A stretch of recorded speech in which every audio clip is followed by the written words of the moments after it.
we go. So today's episode is Florida. You know, we keep seeing in the news there is all these different things going on about Florida. There's flesh-eating diseases. There's red tide. There is blue-green algae. There are people whose dogs are dying from going in the water. And one thing that I've always found is that Florida is an incredible place for activism. Some of the most passionate activists are there. And it's also a very divided political state. So there's a lot going on, a lot of moving parts, and I'm excited that we can all be together today to talk about these moving parts and to talk about solutions and options. And we're going to inform people that aren't from Florida, is it safe, and how do you approach your vacation safely?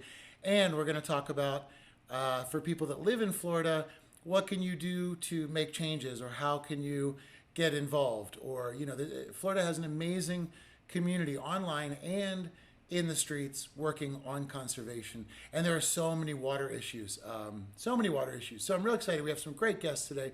We have Stel Bailey from Fight for Zero Foundation, who's going to talk to us about health and the surrounding, pollution issues. And we have Colleen Marie, who is an amazing water activist, goes out and does a lot of work on the beaches, taking people firsthand to what's happening down there. We have Karl Deigert, who is going to talk to us about the Rights of Nature campaign and how maybe that can help Florida out as a possibility, which will be interesting. And we're also going to talk to Michelle Bisson, who is an eco tour guide and spends all of her days on the water, giving tours and teaching people all about the environment there. So these are the things that that we really want to hear about and talk about. So while we're here, let's see, who do we have with us today? Let's take a look here. Hello, Andrea. Hey, Valerie. All right. Hey, Colleen, Carrie. I see everybody's joining in. This is going to be a really good one. I'm very, very excited for today. One thing is, once Flint happened, and first everybody saw Aaron Brockovich movie, and they started to think about how water and our surroundings could affect us. And then Flint happened, and it unnerved everybody and unsettled everybody. And once that happened, then people started to be very conscious. But one thing that people don't really think about is that it's still happening, and the people that are supposed to be protecting us have been dismantled bit by bit. And we're in a process right now, and this is not necessarily politics, but it's deregulation. And we're at the point where things have been deregulated so massively that a lot of people are getting a lot of illnesses, and there's a lot. It's sort of on Florida. It's all piling up right now. They're getting it from excessive nutrient loads in the water, excessive pollution, natural conditions, global warming, climate change, policies that allow best management practices, which allow companies that pollute the waters to determine how well they're doing as far as cleaning up after themselves go. So there's a whole spectrum of issues here today. And let's see, Steve. Hey, Steve. Mari. Hey, Mari. Mari has been another person who's fought for clean water and health in Florida for a long time. So it's very awesome to have you on here, Mari, and hope you jump in and share your thoughts and experiences with us. And anybody that wants to travel to Florida, please ask questions on this forum. Anybody that just lives there and has some sort of solutions for us, please let us know what your thoughts are, what your experiences are, and what you see. So I would really love to have that. And Carrie says Mosaic is polluting our waters. Yeah, and that is this is part of the issues. There is when you see Florida, all the waterways connect and they all go directly out into the oceans. And what happens is you have a lot of companies that are polluting and that are putting their runoff without any kind of regulation into the waterways. And then the waterways is used by the municipalities to draw their local water. So this industrial pollution that's going out there is being used by these towns all up and down the water. There's my all up and down the waterway, and then they're being used, and people aren't thinking about it. They're showering. When you shower, your skin absorbs the most amount of water. So every time you shower, you have a potential of absorbing harmful chemicals if it's coming from the water. Every time you drink tap water, every time you go to a water fountain. I saw tests that were done in elementary schools that had excessive radon levels in the water fountains. So there is a lot that these companies are getting away with, and it's at the benefit and the health of the children and the residents. So that's why it's very exciting today to have this show and this topic. Let's see, what else do we have here? Hello, Kits Castillo Garcia. And yeah, Carrie's right. They do their own water testing. This is another indication of the problem that's happening with it, is that they're allowed to do their own testing. And very often they can report their own results whenever they get the results that they like. So there is no oversight and there's no regulation.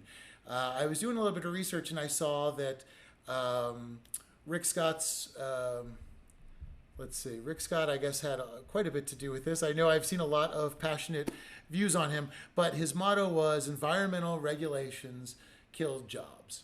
So, and that's also a tough spot here, because as we're looking into the water issues, we have to remember that there's a lot of livelihoods that come from water, whether it's people working at these factories and these plants, it's captains that are on the water every day, fishermen that are on the water every day, scuba instructors, tourism. A lot of Florida's pulse thrives based on the water and the water conditions. So it's a very symbiotic connection, I think. Red Tide Rick. I saw that a lot. Yeah, that seems to be his legacy. And unfortunately, I mean, I was, over 120 million visitors go to Florida every year, from international destinations. Over 120 million visitors go to Florida. So you can see the economic impact of saying, don't go in the water. But at the same time, how are tourists going to know when and where it's safe? Because it's my understanding, and we're excited to talk to all the guests today to find out exactly how safe, where we can go, how to be smart about it, and how to, how to be cautious as you're going through. Hi, Drusilla. It's good to see you. Another amazing clean water activist. I know Drusilla is very, very active and goes to a lot of the marches. And again, that's one thing that is incredible about Florida. Today we're going to talk about a lot of the issues that Florida faces with the water, but I think it needs to always be thought of in the context that for all of those issues, there is also a huge amount of activists and a huge amount of activism. And the activists down there are approaching it from every type of angle. People are, hitting it through the pollution aspect. They're hitting it through the nutrient aspect, the fertilizer. There's industrial agriculture. There are so many, and again, it's all tied into the economy. You can't just stop everything. The economy would come to a crashing halt. At the same time, you can't poison your generation and future generations just so you can employ a certain amount of people. There must be some sort of common ground, and the people of Florida have elected to help them find that common ground have turned their backs on them. I mean, there is some debate, and I'm sure we'll hear it today over the new governor. There's a lot of new hope over Governor DeSantis to see if he might be able to make any sort of headway. Oh, hi, Cheryl. Oh, my gosh. So, everybody, we have Cheryl on with us today, and Cheryl is one of the main activists that really was able to tie in environmental pollution to cancer and the cancer clusters that were happening out at Bayshore. So that's really awesome. And Cheryl, please jump in at any time.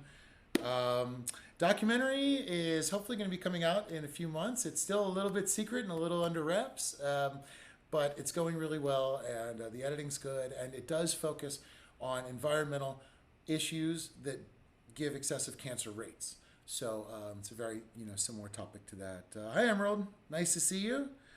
And glad you joined us today. Excuse me.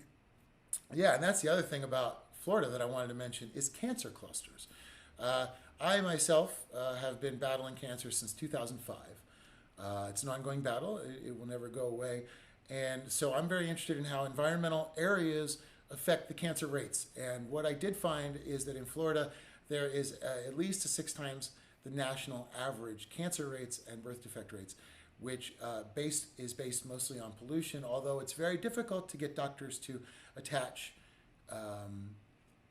these two things together for various reasons: political, economical, social. There's a lot of factors that the doctors have to do. Plus, it's very hard for them. They don't want to just give give an opinion. They want to make sure they have all their facts in.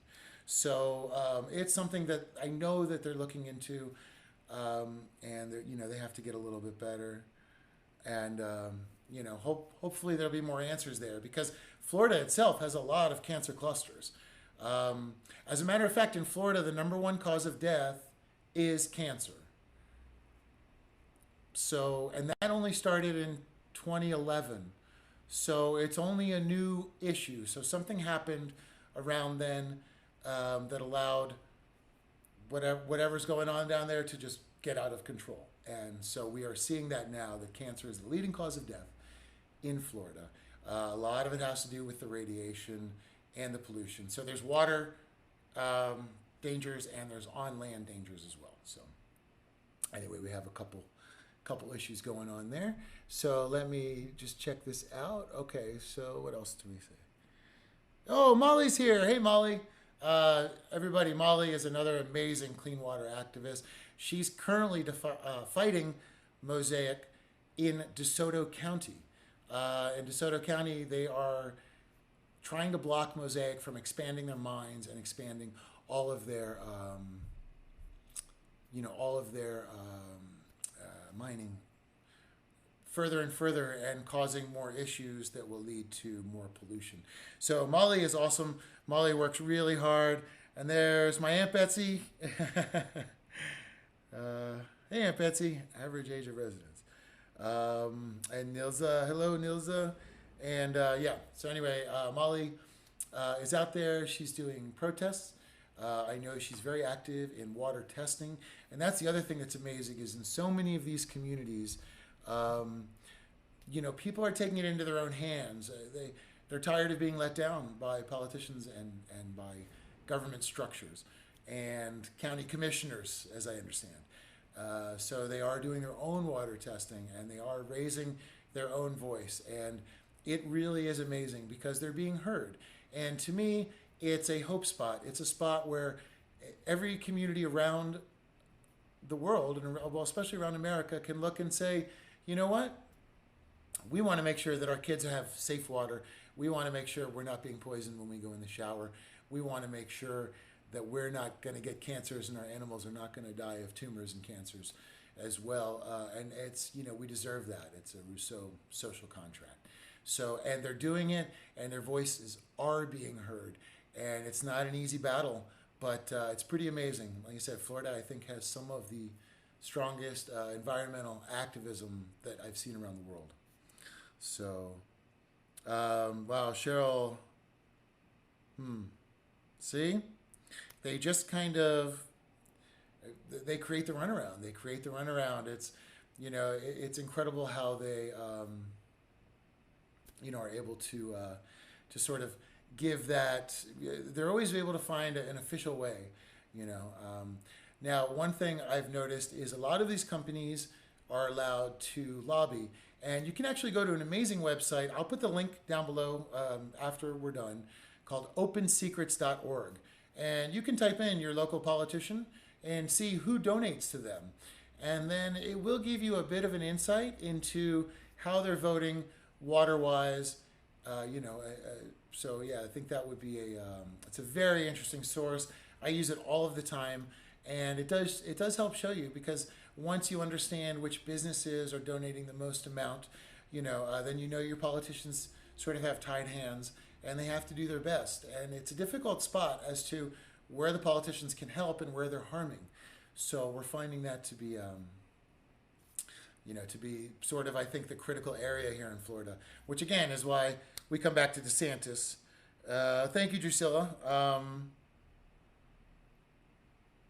Yes. Let me see. I got to see what your comment says. Yeah, thank you. Honestly, it is. It's lighting. No, no. I feel good.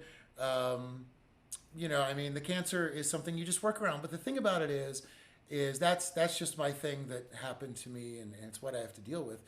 But we all face something, some form of illness or some sort of traumatic issue or a cross that we need to bear.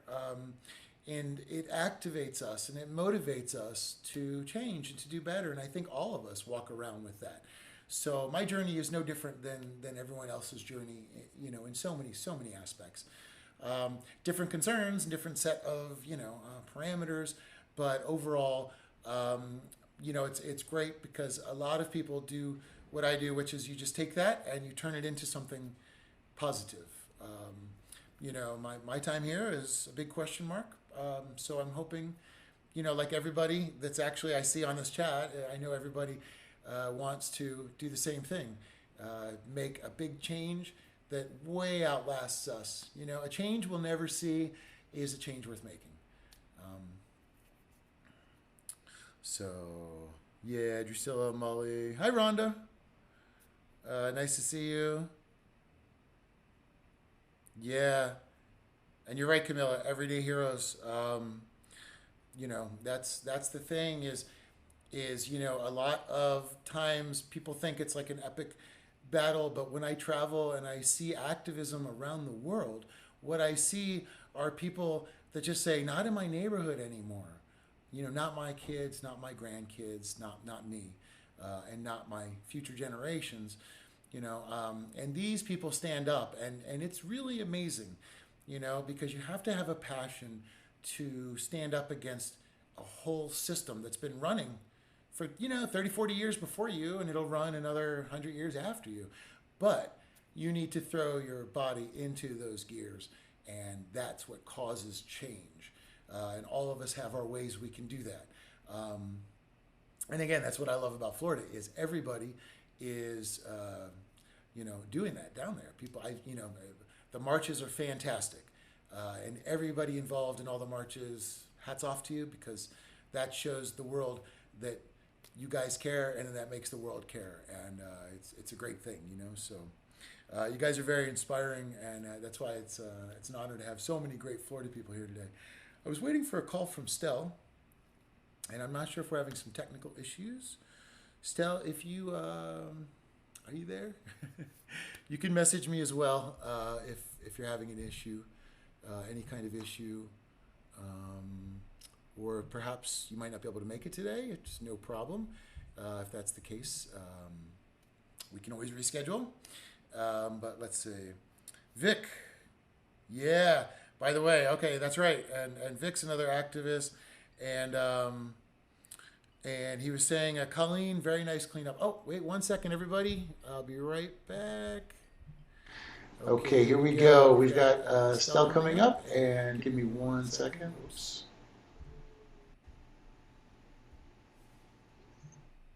Hello, how are you doing? Hi, good. Thank you for joining. Here, wait 1 quick second. We are having a, as always, a little technical issue here. We're going to go to, okay, here you are. Okay. And I'm going to put you in the scene. There you go. Okay. Thanks so much for joining today, by the way. I know you're very busy. I was looking at everything you guys do, and it definitely... Here we are. Okay, sorry, 1 more second. Here we go. Now we're all caught up. And Okay. da. Boom. There we go. Okay. Hey, there you are. Thank you. So, let's see. Let me just pop this up. Okay. Now. All right. Now. Great. So, what I wanted to start off with is if you could just tell us about your organization and what you guys do. Yeah, sure. Fight for Zero. We fight for zero pollutants, illness, anything to do with water, air, soil, contaminants. and how I got started was in 2013. I heard that you also have battled cancer, and I also have battled cancer. And it all started with me battling cancer. In 2013, my uncle, who's not related to us, was diagnosed with lymphoma. Then our family dog was diagnosed with cancer. And then a few months later, my little brother at the age of 21 was diagnosed with Hodgkin's lymphoma. And then a few months later, I was diagnosed with Hodgkin's lymphoma. And then my father was diagnosed with multiple myeloma. And that started my journey into researching the history and our area here on the east coast of Florida, because I started getting suspicious when my specialists and all my doctors kept asking me, looking for answers on our water quality and our environment. And I came across just so much disturbing information. It's really interesting when you start actually looking into this stuff and gaining knowledge on what's really going on. Just how much you uncover around the state, around our area, even in your own neighborhood, in your own backyard, and your drinking water, your well water. You start learning about how the water flows, how the water operates, everything. And then you start realizing this is serious, because it's not just my health, but my next door neighbors were diagnosed with cancer. My people that I grew up with were diagnosed with cancer, and I had them. A lot of people weren't like me.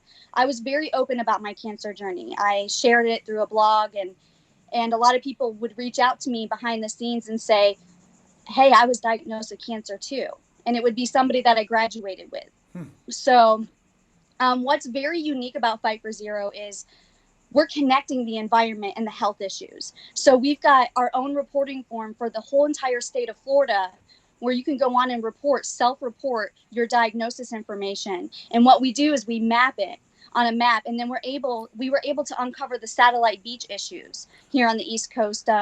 And we've got other cancer clusters, and we're starting to be able to see the heat maps come about. And then that's when we start testing. Fight for Zero will go out and test that water for contaminants, and we test it for VOCs, PFAS. PFAS is a new thing to the state of Florida, but it's not a new thing to our nation or to Washington, D.C. We've gone to Washington, D.C. on the PFAS chemical, which is found in firefighting foam, or, I want to do it in simple terms. It's so hard not to say it scientifically so that people can understand what you're speaking of. But this is a chemical that's extremely dangerous. It's a forever chemical. It's in a lot of our waterways, especially here on the East Coast. And we just can't seem to get our state leaders to do any policies to help us combat just that one particular contaminant. And we know that it causes cancer. There's studies out there that it causes health issues. So we were able to uncover that those chemicals were here. And when you find one particular chemical, you're most likely going to find other ones if they were sloppy with one chemical. So it's just it's a long list of things that are going on here in the state of Florida. Wow. You definitely have your challenges cut out for you there. Now, did you get, what kind of pushback have you got from the medical community? Have they been very willing and open to accept environmental issues? Like with my cancer, my doctors would never allow it to be environmental. They always told me it just had to be genetic, although they still can't diagnose it. Well, it's interesting that you bring that up, because up north, and we had genetic testing done, and it came back that we had no mutating genes. So at that point, our doctors couldn't deny it anymore. They were like, well, this is not genetic. We have paperwork that says this is not genetic. And we have, what's really disturbing is what we're seeing through our data collecting, is because a lot of people will say, oh, you guys have a lot of tourists that come down there and older people that retire down there. So of course there's going to be higher rates of cancer. But in our data, we're seeing lifelong residents in their 20s getting diagnosed with rare cancers, and cancers that are unheard of being diagnosed in that age frame. And that's where the concern lays, because it's like, why are all these, and we're seeing it even more interesting is about every 10, 15 years is you see this big rise in cancer cases in certain areas. So it's not, our data is showing something completely different. It is people that have been lifelong residents, generations of people that have lived here that are getting diagnosed with cancer. And we're not getting, my one of the oncologists that helped us here on the East Coast, she actually spoke out. And it's very difficult for the medical community to speak out, because they're afraid to. They're worried to speak out and get some pushback from, say, the government, or losing their jobs, or whatever reason. They can't be as outspoken. But behind closed doors, I am constantly told by nurses, doctors, oncologists, specialists, that they believe in what I'm doing, and they believe that there is something going on here. And they will even say, I won't even drink the water. And some of the offices, I've had doctors tell me, we have our water delivered here, and we don't want them drinking our water, anybody in the office drinking our water. Yeah. So, those are some interesting details. Wow. Wow. It is in those little details that it's just, I think it's amazing what you guys have done. So you've opened it up so that you have it open so that anybody that lives down there can submit what's happening to them, and sort of give you guys more of a database. What are your hopes that all of the residents, that you'll be able to accomplish for everybody down there by collecting all the information? Well, we believe that data drives everything. You're constantly getting officials that are trying to discredit or disprove, your theories, or make us feel like we're crazy, and telling us that we're not experiencing what we're experiencing, for instance. And so when you have the data to back it up, I believe that it really drives change. And if, for instance, this isn't cheap. Okay. Testing runs in thousands of dollars. So when we have this testing, it has to be credited. There's like little details like that. But we're able to say, well, here is the data, here's the science, and we're able to undoubtedly prove that these chemicals are here. And by doing that, we're able to push for change, whether it's change in policy, change in, what they're doing, like if they're, discontinuing certain chemicals, for instance. And you have somebody coming on that's going to talk about rights of nature, and we're actually going to be pushing for that as well here on the East Coast. Good. Okay. So we do have a lot of different things that we try to do with the data and bring awareness. I think the most important thing is bringing awareness and educating people, because a lot of people don't have any clue what is going on around them. Yeah. So you found that a lot of, so it's amazing, huh? Like people don't connect it. A lot of people don't connect it. If I wanted to ask your advice, if somebody lives in Florida and they say, I've been down at the beach for a bit and I'm starting to feel a little sick, what do you guys recommend to do? Should they get in touch with you guys sort of first as a point for, for where to look, or what sort of information to get as like a resource? Yeah, I think there's many resources. I always, tell everybody, consult your doctor first and foremost, because they're the experts in that. But team at fightforzero.org. We have a whole entire team that's dedicated to helping direct people to the right resources. We'll connect them to another organization that may know more about the flesh-eating bacteria, for instance, or, things that are going on with blue-green algae, or, so they can reach out to our team at fightforzero.org, and we can help them in that way, as far as giving them resources. Okay, great. It is amazing what you guys are doing down there. What do you think about the politics? I mean, it's obviously a very touchy subject. It is. But overall, do you feel that politics is moving towards the right direction, or what can everybody do to, sort of step in to get it going that way? Okay, well, I have a lot of thoughts, obviously, on this, but one of the things that I always tell everybody is that, in the state of Florida, I know we do not have enough civic engagement, and we don't have enough people paying attention. And because people haven't paid attention for so long, they're getting away with the things they're getting away with. And I think the first step is obviously, learning and gaining knowledge into the issues and what is going on here in the state of Florida. But then action. Facebook is not action, for instance. Facebook is a great place for your voice, but it's not a good place for action. If you really want something done, you need to reach out to your local officials, your representatives, write them and put it in writing. And the way you can view it is, this is public record. This is history now. You have now written a piece of trying to change something into history, so it's on public record. You want it on public record. These people need to know that we care enough about our water quality, about what is going on, our health, our neighbors, our communities, and our children and our pets. And I'm always saying, write them. Now, does it mean they will listen? There's no guarantees, but you have to come together and you have to write your officials and try to make a difference by getting involved. When we say getting involved, we don't mean you need to stop what you're doing and go to all of the meetings.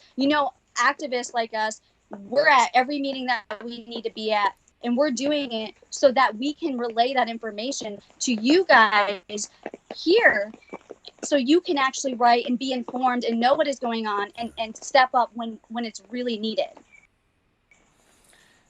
Now, it sounds like, is it raining over where you are? It is. Yes. Okay. It's sprinkling. It's sunny, but it's sprinkling. Yeah, rainbows. That's good. Yeah. Does it worry you though, in a sense, that the rain is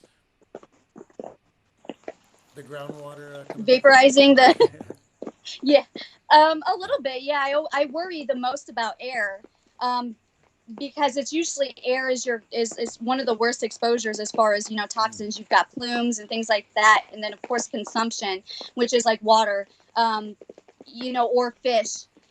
For instance, we talk about the fish that are in our Indian River Lagoon, and we're just shocked at the amount of people that still eat the fish out of there when they're riddled with tumors, for instance. But yeah, there's a lot of worry that sticks in the back of my mind even when I go to the beach. I'm really freaked out about getting any cuts from the shells now because I'm scared I'm going to get flesh-eating bacteria. It's, when you start gaining insight, but that's what really drives us and pushes us to really want to make change, because we shouldn't have to go to our peaceful place, sitting on the beach, trying to get that peace of mind. And we can't even get that peace of mind because all we're thinking about is what is in that water. Well said. Yeah. Well said. That's, and I was going to ask that too. Do you and your family, do you guys still go in the water, and do you still go to the beach? Do you think that it's sort of being overblown, or is it not being reported enough as far as the water quality? I just think it's not being reported enough. I don't think there's enough being done. I think you've got all of us activists trying so hard to get the word out and to try to bring awareness to these issues, and it just feels like we've got the health and the environmental protection agency and just people just dragging their feet. And it's these are people's lives. These are people, they're losing limbs. They're coming to visit Florida because they're trying to get away from everyday life, and it's a beautiful place. This is home for us, and we want to save it and we want to protect it. And it's really important to us to do this. And it should be important to people that don't live here too.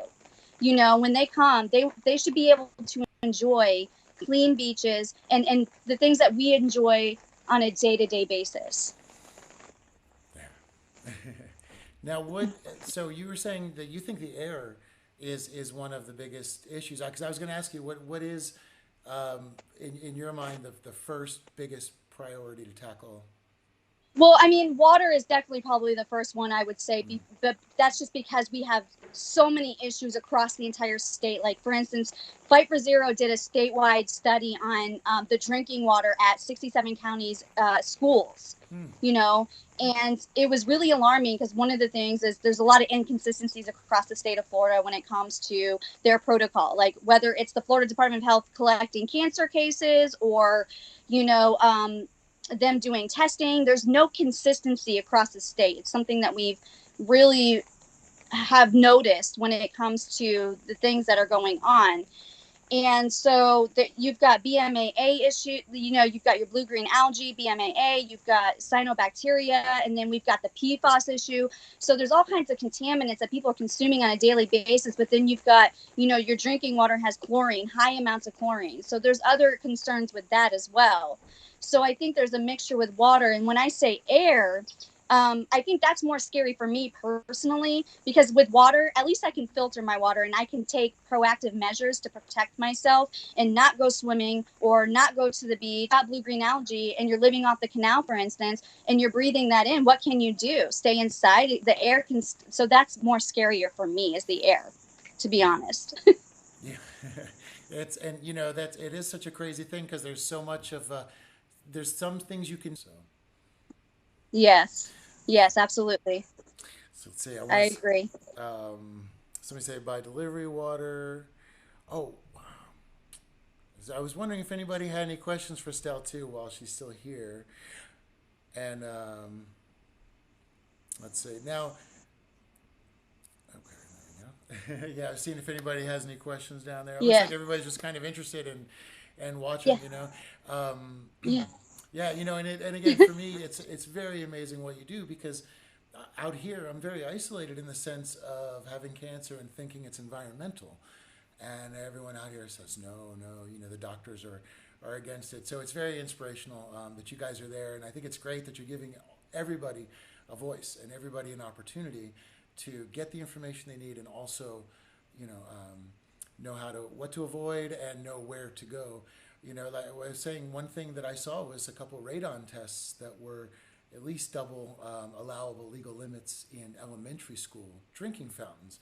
And it makes me think of the more vulnerable in the communities. You've got the elderly, you've got convalescent centers that are just drinking the municipal water. And like you were saying, that can't be filtered 100%. It's up to Right. them, not, not to use. So it's what other chemicals, or what, I guess maybe what did you find was the most alarming chemical in the elementary school drinking waters that you guys tested? So, well, the first thing was there was a few elementary schools that were still on well water, and they were only testing for the bare minimal, Oh, which was like bacteria, which was extremely concerning for me. And you could find that study on our website. But one of the main, things is lead. Obviously, you saw what happened at Flint, Michigan, and I think it's something that we really need to take seriously and combat immediately, especially when it comes to our children, because they're the most susceptible because they're still growing, and I worry a lot about our children, especially here in the state of Florida. And if they're being exposed to anything environmental or something in their drinking water, I just feel like they're really susceptible to um, future illness. And I think that we as parents really need to unite, grandparents and anybody that has even their animals. I mean, this is affecting so many things around the state of Florida. But yeah, lead was one of the main concerns. Because it's something that you can't taste and you can't see, and that's like PFAS chemicals. A lot of people just out of sight, out of mind with these things, and it's frustrating because it's like these contaminants are so dangerous, and you really need to learn about things like lead and PFAS. I mean, we found that PFBA, which is a part of the PFAS chemical family, is in the drinking water at some of our beachside schools here. And if you look up the toxicology to that, it says that it causes kidney issues and thyroid issues. And we see a high rate of thyroid issues across the state of Florida. And so, what we're trying to do is just connect the dots at the end of the day. So, it's going to take a lot of testing. We've been working with a university to try to get blood testing done on residents so that way we can see how high their PFAS levels are in their blood. These are the things that we need to continue pushing for, these scientific studies, because that's what's going to drive this. wow. Well, thank you guys for doing those tests. I mean, that's incredible to know. And I mean, it's so crazy because people just assume that there's some sort of an agency already testing for that or helping them or guiding, protecting them. So it's I guess a lot of people are learning that that doesn't exist, but you guys are doing it. We Um, have to push for it. We have to really advocate. You have to write the Florida Department of Health and whoever else and say, we want tests, we want this done. You just got to keep pushing and advocating, and it takes more than just 5 of us. And we have a campaign where we put more than 5, because it really is more than 5 of us really trying to combat all these issues, and we really need to stay together on these issues. They may be different kinds of issues, but at the end of the day, it comes down to one thing: clean water. And our aquifer here in the state of Florida is unique, and we're all connected to that. yeah, beautifully said. Perfectly said. Let's see. Well, I do have a question. Debbie is wondering how the Pasco County ocean waters are. The ocean waters. Yeah. To be There's. truthful, I the ocean waters, I'm not sure. I haven't seen anything recently on their Mhm. ocean waters. Let's. Um, Okay. yeah, I haven't. Now. But I will say this past week we've had a lot of sewage dumps. So Mm, it's incredible the amount of sewage dumps we've had.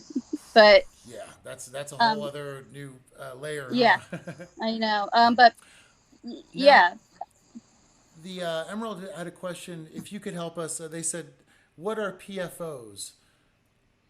So PFOS and PFOA is a chemical that you can find in firefighting foam and popcorn bags, and it's like a coating that it's waterproof. So Mm, that's the simple terminology of it, and it's basically it's a forever chemical, which means, for instance, if it's in your blood, it takes about 8 years to get out of your blood. Um, it's persistent in the environment, and it's a nationwide issue. And Erin Brockovich covers a lot about it. She was, one of the leading people who really brought it to light.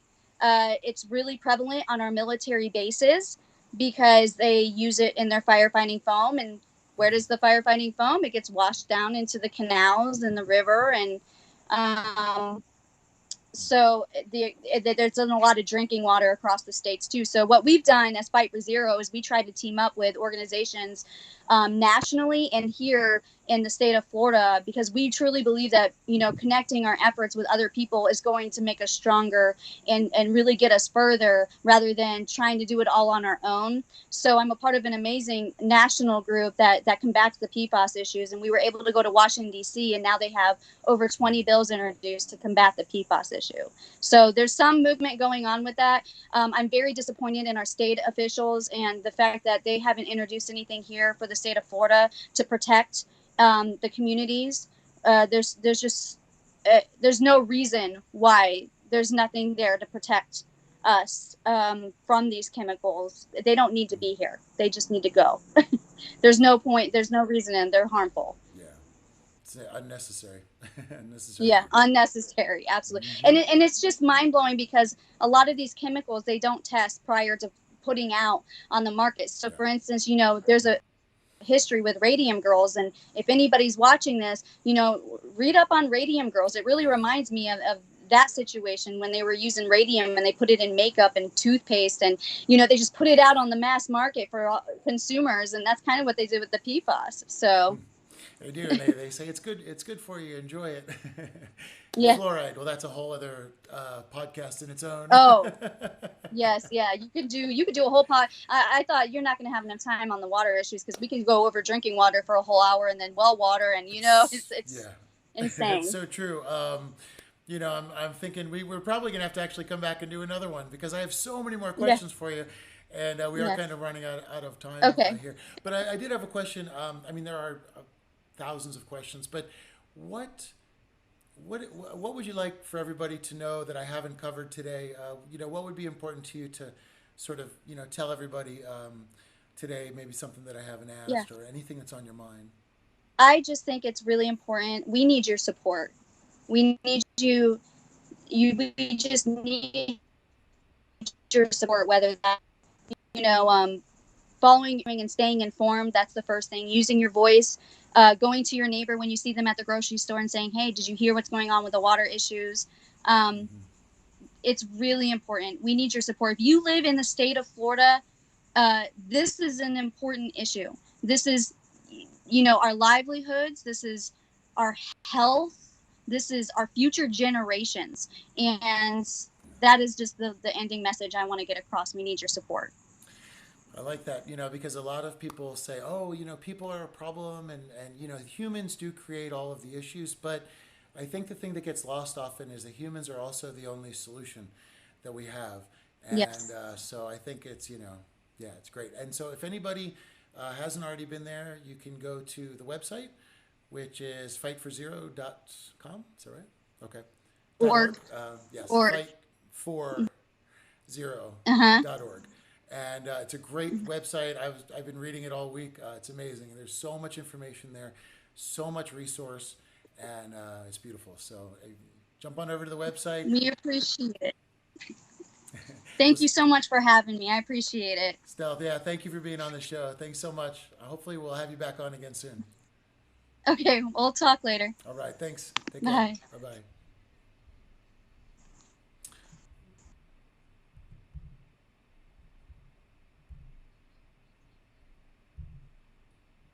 Okay, whoop. Here we go. And there we go. So that was amazing, huh? Such a well spoken and such a powerhouse of getting things, getting things done. Oops, sorry. Here we go. Sorry about that. That's the one I need. NDI. Okay, sorry. A few technical difficulties. But Stel was incredible. Thank you, Stel, again for being on there. And I saw there's so many more questions for her. And I know, like I said, go to the website. It's amazing. Fight40.org. And you can share your stories. You can get resources. You can help donate or just get educated. And like she was saying, just talk to people as you're out there. Rights of Nature, Karl Deigert to come on soon. Yes. And yeah, I know, Debbie, it's such a complicated issue. I mean, there's just so many layers, and it's a shame because a lot of times it's put on just the local, it's put on us. So there we go. I just got a Skype hello. So okay, let's see. Coming on next soon is going to be Colleen Marie, who's going to talk to us about. She's been going out and has a very, very frontline approach to getting out and making a change as well. So, and yes, Cheryl, yeah, Stel is incredible. That's the thing is you guys are all part of this huge army and everybody is fighting a different aspect. And Stel is collecting and organizing all of this information and trying to work with politicians to bridge that gap that has been missing for a long time. So, okay, 1 second. We have Colleen calling in. Hello, 1 second here. We're going to put you on. Here we go. Where are you? Hey, there you are. Oh, nice background. Okay. Here we go. One quick sec. All right. Okay. You were able to see Stel when she was on before? Okay, good. Good. Here we go. And let me just fix this real fast so that you're centered. Here we go. Uh-oh. All right. A few technical difficulties as we get the water issues here. 1 second. Yeah. All right, and boom. Okay. Here we go. So it's a little askew, but we'll make it work. Okay, there we go. Hey, can you hear me? Okay. I can hear you just fine. All right. So thank you so much for like I said, for being here today with us. Now you do a lot with. Okay. You do a lot with the water fight. So what I wanted to talk to you about is if you can help people that don't live in Florida sort of understand the wider scope of what's happening down there at the moment. Well, sure. Well, basically, since we've had Hurricane Irma come through, we've had a monster algae situation down here, which has been what would be our normal red tide event that became exacerbated through nutrient pollution from flooding and runoff, and also we ended up having a blue-green algae outbreak from water releases from the Caloosahatchee down the Caloosahatchee River from Lake Okeechobee, and all of these algae coming together basically turned into one big monster toxic water situation. So making everybody sick, from our pets sick, killing millions of tons of wildlife, marine life, and yeah, I mean it was a very sad situation that we had. And luckily we've had a little bit of a reprieve when it comes to, what we've been seeing, but, it's still very much something fresh in many of our heads down here. And, we're still fighting to bring awareness about the issues because things still aren't back to normal per se. So now so you saw all these water issues happening around you. What was your solution to it? How did you get involved, and what did you start doing? Well, I'm an avid kayaker, and I started seeing all the wildlife around me dying. And, I'm also a wildlife and nature photographer, and I would be out taking pictures on the beaches of sunset and seeing just fish and every type of thing dying and washing up and people coughing and getting sick. And I started educating myself a little bit more about our red tide issues here, and then realized that this isn't your normal natural red tide event that we would see down here. And that's when I started researching more and, go through and really start working on trying to figure out different thing, or try to get out and try to show people what's going on, because I started finding everything was naturally occurring, everything's fine, don't worry about it. And people going to the beach and their hotels are telling them everything's fine. Things in the news were very subdued, half truths and things like that. And, our local politicians and stuff were in complete denial of anything besides a naturally occurring event.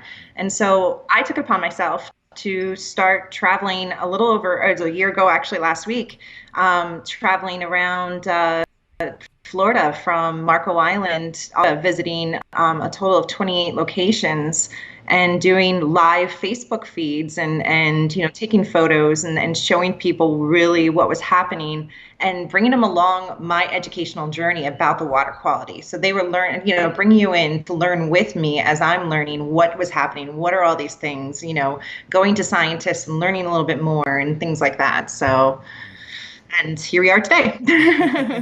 How did you find people? Were people really responsive when you were doing the live videos? It was a mixed crowd. People who were aware, yes, very much, very supportive. But the people who weren't aware, they hated the fact that I was out there doing it. They thought I was bringing a bad name to Florida. They thought, I've received threats. I received a lot of nasty, responses from people because they didn't want that. They didn't want the image of paradise to be destroyed. But, any tourist that comes down here and sees, dead fish covering our beaches, that's obviously a red flag right there, or if they're getting sick from being on the beaches or being on the river with the blue-green algae and things like that. So, it was something that, it was really hard to get through past the denial. And it's gotten a little bit better, but it's still very much there, especially when it comes to the higher ups and the decision makers in the state. Mm-hmm. Now so now the situation now. Okay, a lot of people have moved into Florida. And it's a vacation destination. It's also a retirement destination. It's also, for people that love the ocean, it's a destination to move to. It's kind of a dream. You've got your own sort of like coral reefs, and it's a beautiful sort of Caribbean in the U.S.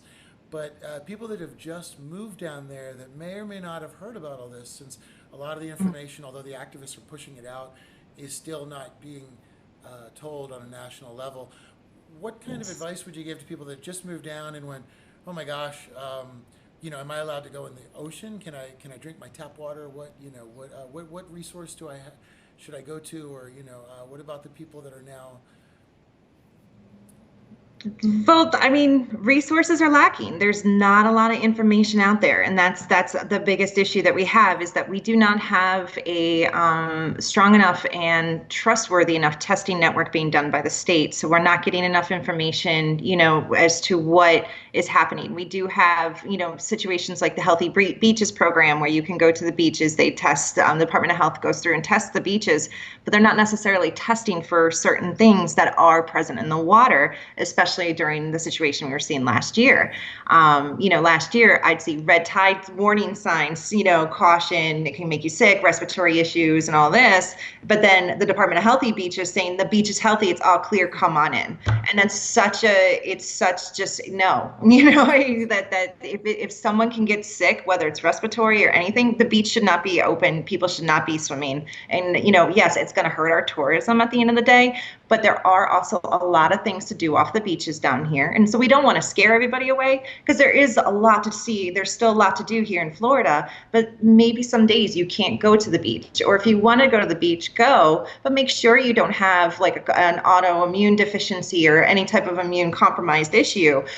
Make sure you don't have any open wounds. Make sure, you haven't had recent surgeries or anything like that, because you are at higher risk of picking up certain type of things, like the Vibrio that you've been hearing about and things like that, so it's something that we don't have enough awareness, and we can be screaming from the rooftops every day, all of us activists, but we need the awareness to come from a higher level. Mm-hmm. Yeah, that's been the one that has gotten a lot of attention recently, and people have been a little, kind of crazy about it. Like flesh-eating disease, if you go in the water, you will come out with a half an arm. It'll just be dissolved.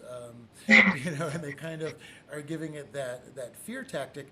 When you guys are down there on the front lines and you see Mm-hmm. those kind of fear tactics being used, what runs across your mind when you? I kind of cringe. I cringe when people say, "Oh, don't come, don't be here," and things like that. Someone who works in the tourism industry and everything like that, we do rely on our tourism, and we need to be able to have them here. However, it's up to us to give them the correct information. The fear tactics does not help resolve issues, and it's not going to help bring more awareness. You're just going to scare people away and things like that. It's more about awareness. What can we do to avoid these things? Is it a hot day? Is it low tide? Is the water brackish? Things like that. People need to be educated more so as to when they would be more susceptible to these things. This time of year, the water is extremely warm, especially this year because we've had a very hot summer. So that is, one of the three things that these type of bacteria like to, have to form. So when the water is really warm, if it's very turbid, turned up and everything like that, if it's very brackish or, a mix of fresh and salt water and darkened tannins, you may not want to go in the water if you find that you have an issue where you have open wounds or you do have any type of illness or anything like that. It's just smarter to stay away at that time. I'm not telling everyone just go swimming, but be cautious, be aware. I will admit I've only gone in the water once in the last year, so I can't be like I'm in there every day, but I do know people who go in all the time, and I kayak all the time, and I haven't had any issues. But again, I also know that I don't have any medical issues that I'm too scared of or, too nervous about going or touching the water with. So, but recently I had surgery, so I didn't go in the water at all or go anywhere until all my incision wounds were completely healed. I didn't even go near it because I didn't want to risk that. So, but people who are just coming here, they don't know these things because again, it comes down to there's no awareness at the end of the day. So, but I am glad to say though, when we started to see the uptick in cases of the Vibrio and things throughout the state, we did get a lot more press coverage and things like that. So that did help bring more awareness to the issue. But, I do kind of get nervous when people are like, no, just stay away, because, you don't, again, it's just, we need to make people aware of what the situation is instead of just like, stop, so, yeah. Overreaction. Yeah. I just don't want to, I don't want to scare everybody away because we want people to come down here. Like Stel was saying, we all came down here for the paradise, for the endless summers and everything. And we want other people to come down and have that. We want our future, generations to still be able to have that too. So instead of scaring everyone away, let's start bringing awareness versus fear into play with all this. Nice. Well said. Well said. Yeah, that's a good change. Now, do you think that, how do you see what's the next step as far as trying to get the water back into place? I know there's multitude of issues that is being attacked, Yes. That the water's being attacked by right now, but do you see it in community activism, or do you see it in politics, or do you see it? I see a lot of community activism. I also see a lot of the local colleges and universities and local waterkeeper organizations and things really stepping up and doing the work that our state hasn't done. Our state has brought in, our new governor has brought in good things like, bringing in the blue-green, algae task force and the red tide task force and doing more research, which is good to have. But we also need action with addressing the sources of pollution. And so we are seeing a lot of other scientists coming out and just taking charge, and they're the ones who are getting answers and doing the research on the blue-green algae and the cyanobacteria issues that we are currently dealing with in certain areas around the state. We're not really seeing red tide right now. I think the last report didn't even show any in Southwest Florida at all. However, we do see different areas of Southwest Florida that is being, impacted by different various forms of cyanobacteria like Lingvia as well as blue-green algae this year. And then, we have a major issue right now with sewage dumps. We are in the height of our rain season. We have had an extreme amount of rain, especially in the last 2 weeks.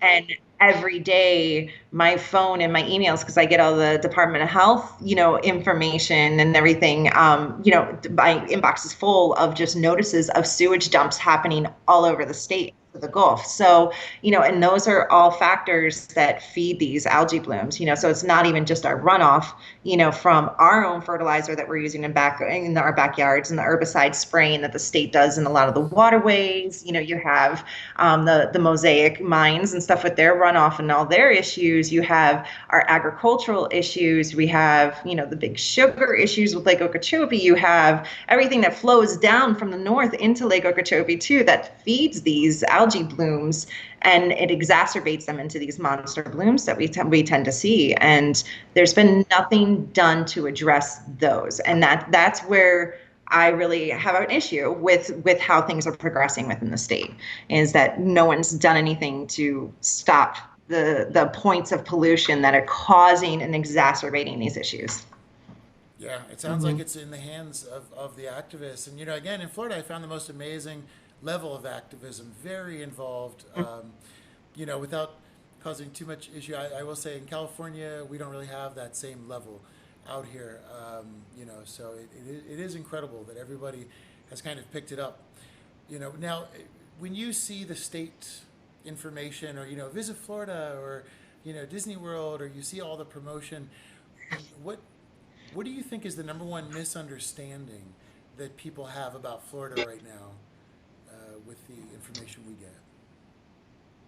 Well, I think that even last year it comes down to they don't want to admit there's a problem because our number one driver of our economy in Florida is tourism. So they don't want it to affect our tourism. We saw that happen last year, and a lot of companies took really big hits. People lost their businesses. People lost their entire lives. Unfortunately, some people ended up committing suicide because they lost their livelihood. And so while they're pushing these tourism campaigns, people are becoming more aware, because at that point we were getting a lot of national attention finally about our issues here, but it scared a lot of people away. So we do have to be careful with the way that we go around it, because we don't want it to impact our economy to the point that all of us lose our jobs and our livelihoods as well. But we do need to the state does need to sometimes step back and stop these tourism campaigns. Right now, they're push Disney. Disney's fine, but, when last year I'm finding dead dolphins washing up on the beaches here in Naples. I found three in one morning on the beaches in Naples, and I'm sitting there crying over a dolphin. Later that afternoon, the city of Naples announces that they started a whole big tourism campaign called Our Beaches Are Clear. And when I heard that just broke me, because I'm sitting here spending months on end at that point, traveling these beaches and trying to bring awareness. And then you have your elected officials turning around and putting money instead of towards trying to resolve and figure out what's causing these issues and addressing these issues to welcoming more tourists here. And that's where the disconnect is. And that's where I have a problem with the tourism campaigns, is a lot of money needs to be going towards, addressing the sources of pollution, and no one's doing that. And that's really what kind of gets to me when it comes to this. Now, what do you think about, I know you use Facebook as a very powerful tool. I've watched a lot of your live videos, and it's great because you take people out into the water. You show them exactly what's happening. How do you think that, or what do you know? What are your thoughts on how technology has been able to help us activists, or how it's been able to help unify or create this movement? It could be a great tool and it can be a great enemy at the same time with a lot of things that you do in activism. For me, it has Facebook and Twitter and Instagram have all been very big tools I've utilized to help bring awareness because I had no other way to reach, beyond my own nose because I didn't know enough people to be like, hey, I could tell my neighbors all day, but they're like, yeah. But if I can get out to, a couple 100,000 people, if I'm lucky, showing them what's happening here, then I'm going to use that tool because that was the only, by a lot of us doing that, it was the only way we got the national attention that this deserved. And so it could be a tool, but I think that we're at the point now where people need to step away a little bit more from social media and get out there and actually start taking action. You can do things as simple as starting in your own backyard as to what is if you're living in a community down here, a lot of the communities, especially where I am in Naples, are all gated communities. So what is your HOA using, or who, the landscaping company that they hire, what are they dumping into your backyard that's ending up in the lakes that all of our communities have? It's up in the Gulf, and so there's a lot of things that we could start doing.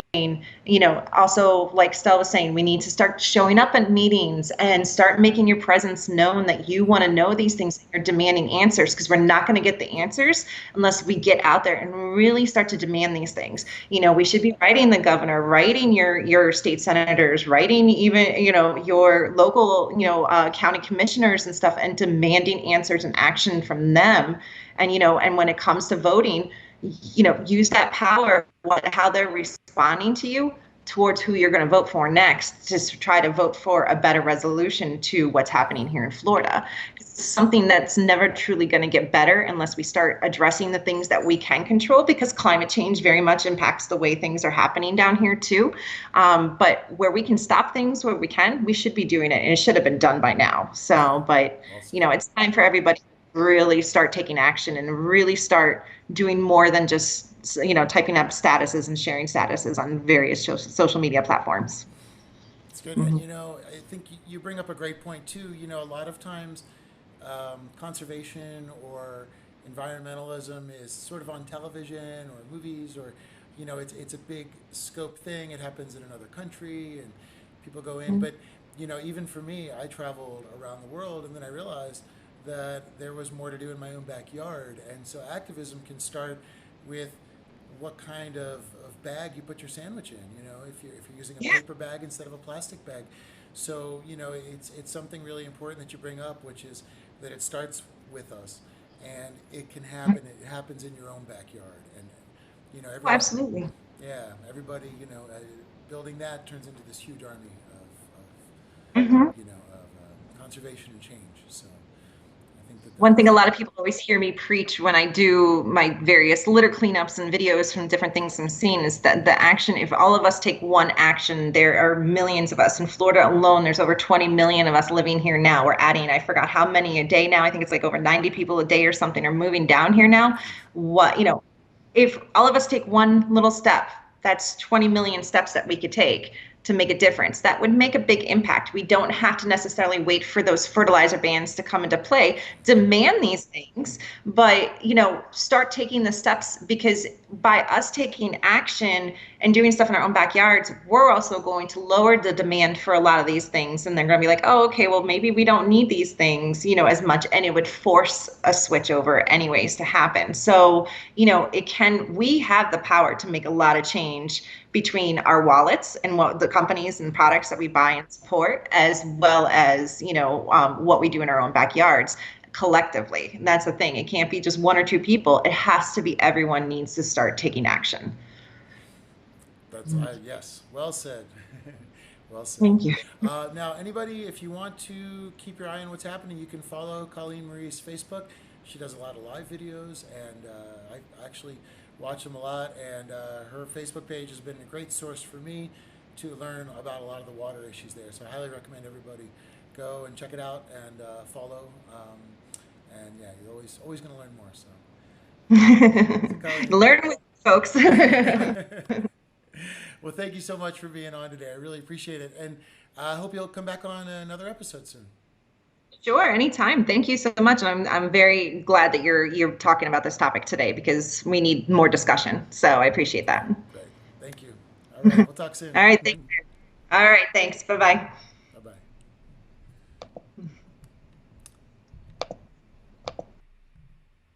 All right. Well, there we go, guys. That was Colleen, and she is another water warrior out there. Cheryl says the big misconception is it's not my problem, but it's everyone's problem. We all need water for survival. And that's very well said, Cheryl. That is one of the major issues is that, people think they're on their continent, but your continents are all connected by water. So, wait 1 second here. And okay. So coming up next, we have, let's see, coming up in a minute or two, we are going to have Karl Deigert talk to us about the rights of nature, which is a new movement. So it'll be very cool to see what's going on there. And then we're going to have Michelle join us, Michelle Bisson, to talk to us about what it's like day to day on the water. So Karl Deigert. So we're just waiting for Karl to call. While we're doing that, we'll talk to everybody. Yeah, everybody. Yeah, I'm glad you guys liked Colleen. She is an amazing source. She just decided one day to take her Facebook and go up and down the beaches and show everybody what they were seeing and to show everybody what was happening. And she found dead dolphins. She found a lot of very disturbing things that she then shared. And that's something else I want to bring up. A lot of people that are water warriors, and this goes to everybody that I've met in Florida and everybody that I know that's part of that movement down there, is that it comes at a great personal expense. It comes at a private, heartfelt expense. You go and you put yourself either at the beach, which has tons of toxins, and you're saying, I don't care. I'm still just going to go and show everybody what's happening if I get sick or not. And you guys are all familiar with all the water warriors out there that have done this.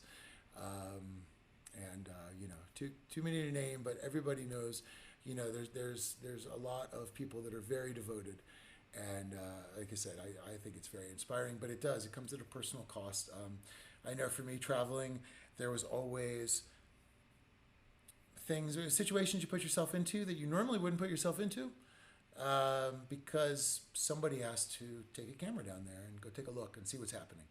So to me, that is an important aspect of what Colleen does, and she's very modest about it. I mean, to see dead dolphins on there, and some of her images were some of the first images that I personally saw about the red tide.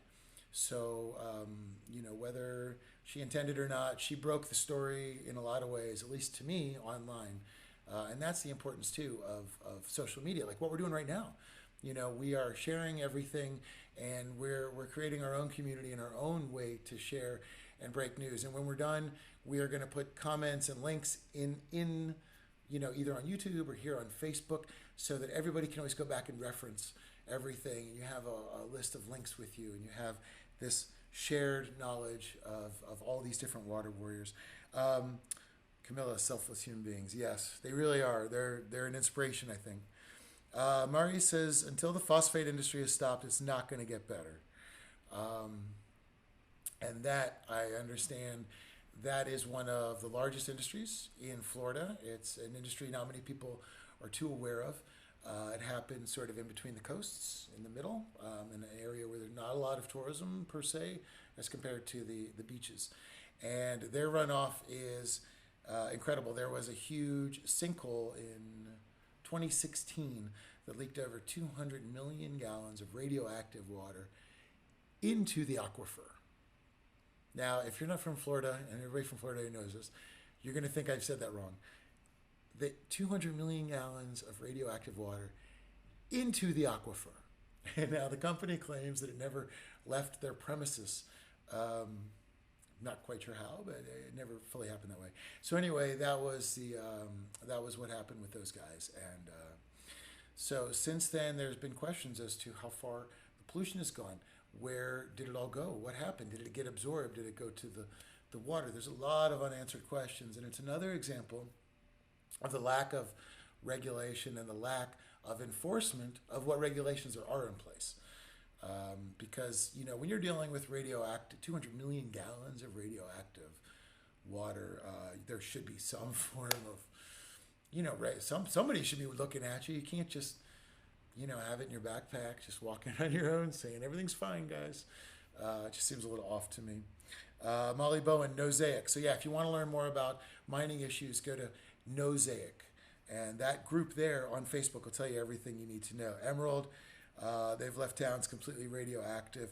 Yeah, a lot of them will go in, take what they need, and just leave the lands, you know, very unhealthy, not safe to drink the water, not safe for animals, not safe for anything. And that, you know, and then what happens is it turns into fertilizer, right? Phosphate.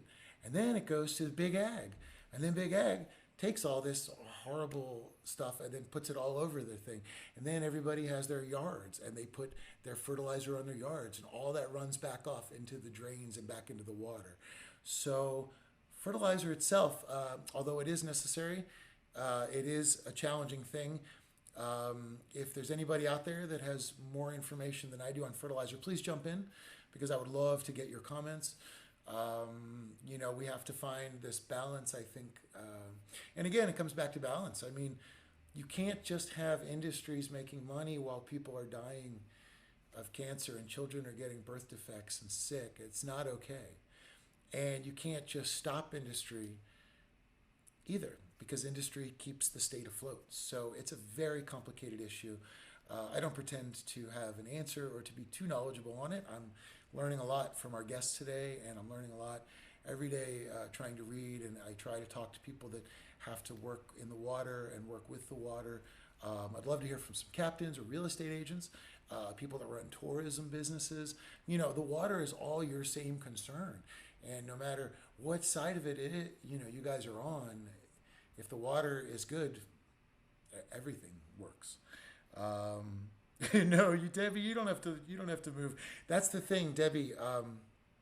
We're talking about, you know, there are certain areas of water that are fine, and I'm going to put some links down underneath. I can't do it right now; it limits my technology, but I'm going to put some links down there where you can see, and you'll see, for example, that they are monitored, red tide and the algae. And also, I will put links to great groups that can give you access to knowing if the waterways you're near are toxic or not, because some waterways do not have issues at the moment flaring up and others do. Candy Luther, that is for sick people that have been affected by the water issues. To discuss that. Not quite sure. Yeah, Colleen, that is true. Leave the lands radioactive, but still do false campaign, saying that they are stewards of Florida's environment. And that's the problem, is that most of the information that is run, aside from these activists, comes from PR companies. So Candy Luther is another amazing water activist. She has been a water activist for a long time and has been fighting for clean water and clean health for a long time, and another one of the inspirational warriors out there. And that's what I mean. There are so many people out there that I meet, you know, that are completely incredible. Emerald, Caroline Smith is on. She made the documentary St. Pete Unfiltered. Ooh, Carolyn, hi. I have not seen this yet. Now I want to watch it. Are you here, Carolyn? Now, Carolyn, I'm also a documentary filmmaker, so for me, I understand your need to get the story out and to say, let's bypass the normal channels that keep this information from happening. Oh, there it is. Okay.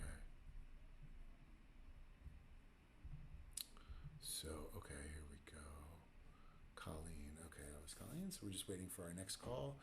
For some reason, we have not heard from Karl.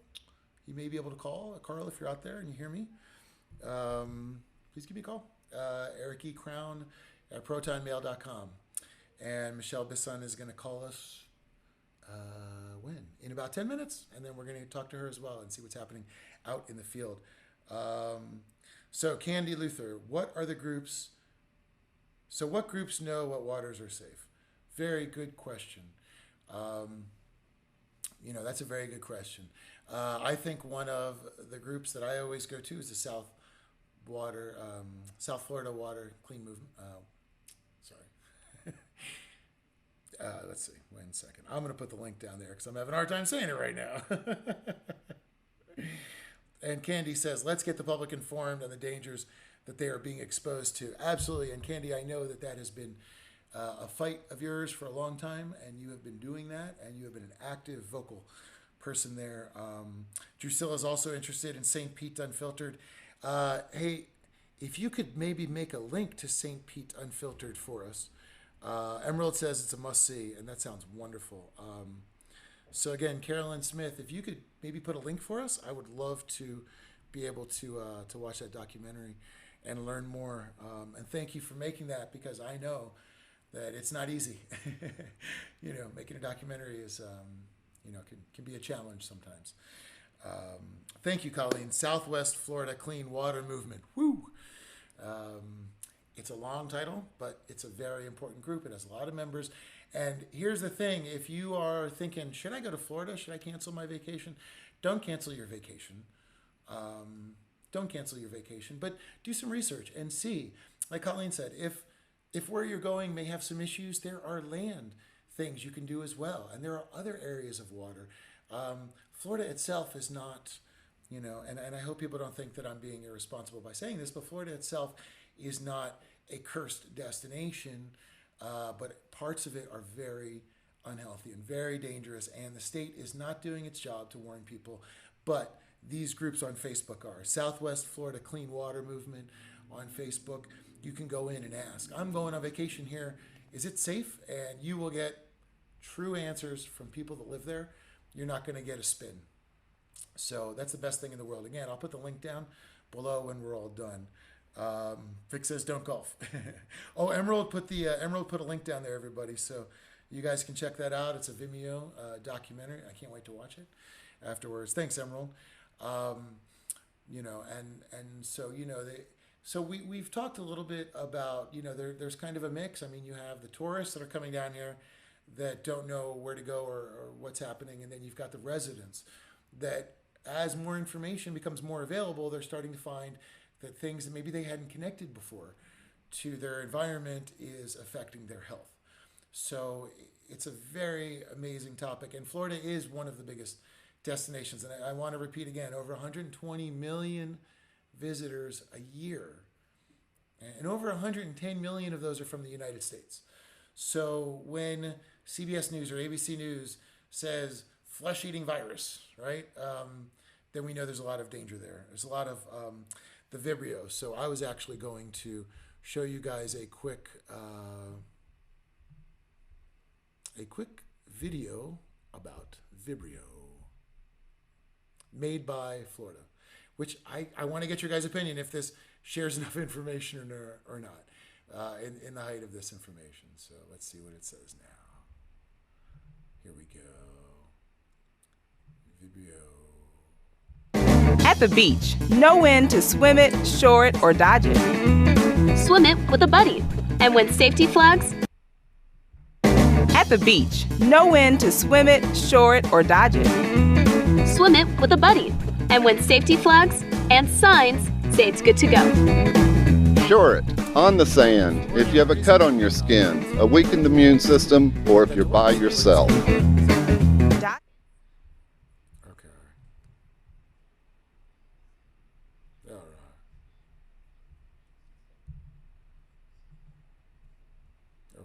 There we go. Anyway, all right, we're back. So Colleen says Calusa Waterkeeper is another asset.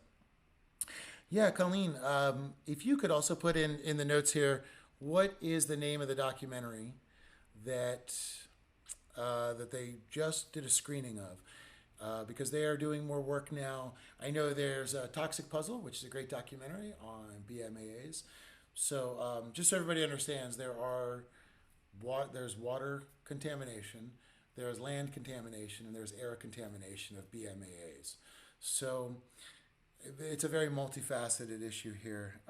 Candy, correct? Yeah, not enough info. Yeah, Carl's in the house, and I know Karl. Karl also is somebody that has to walk that fine line between his work in activism and trying to clean the waters, and also in tourism. So he understands that the main problem is clean water. And if you can have clean water, you can have everything together. You can have the tourism, you can have a good life, you can have healthy families, and you can have good economy, and it all bases around clean water, which the politicians and a lot of people, and I won't just say the politicians because there may be changes coming, but a lot of them have pushed it aside for the interests of special interests. And again, you can go to opensecrets.org and look at your politician you like, or look at a company and see who they help pay for.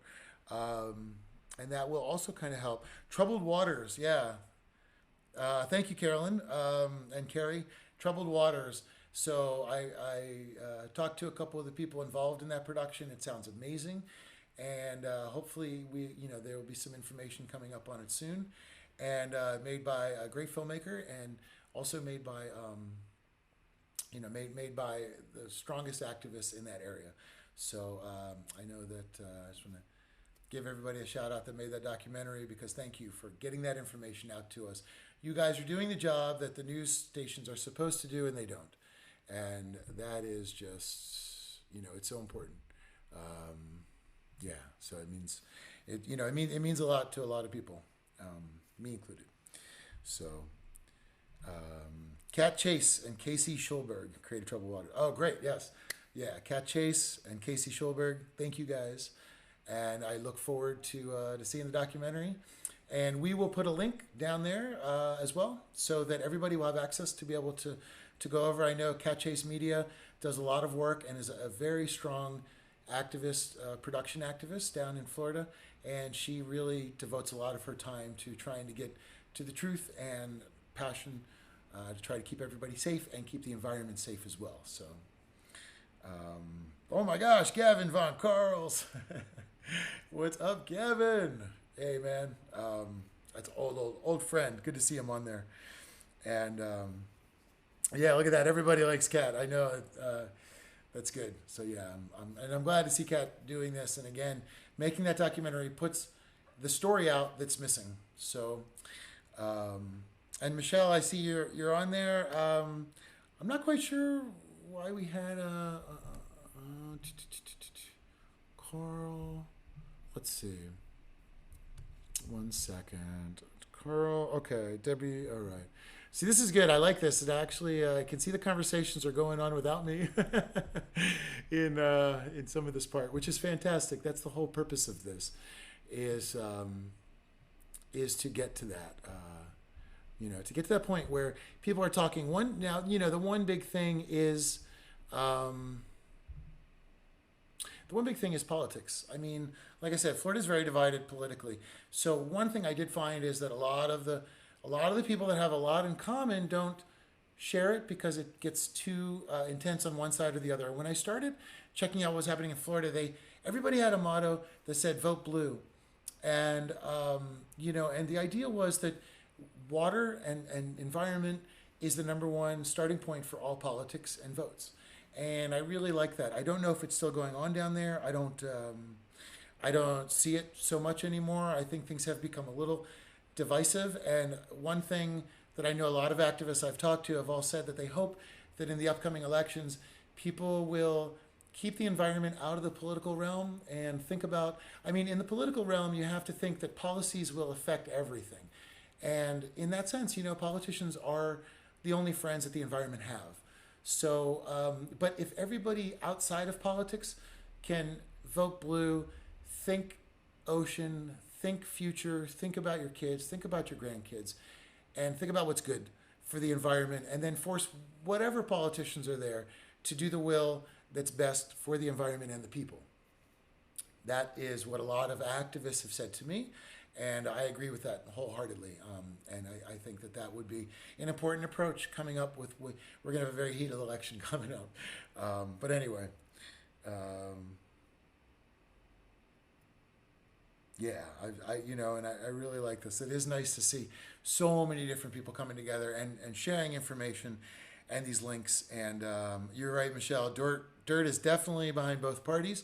That's the thing, is national policies way outlast a presidency and a party. Everything changes. So, what's important is the will of the people. I mean, here's the thing.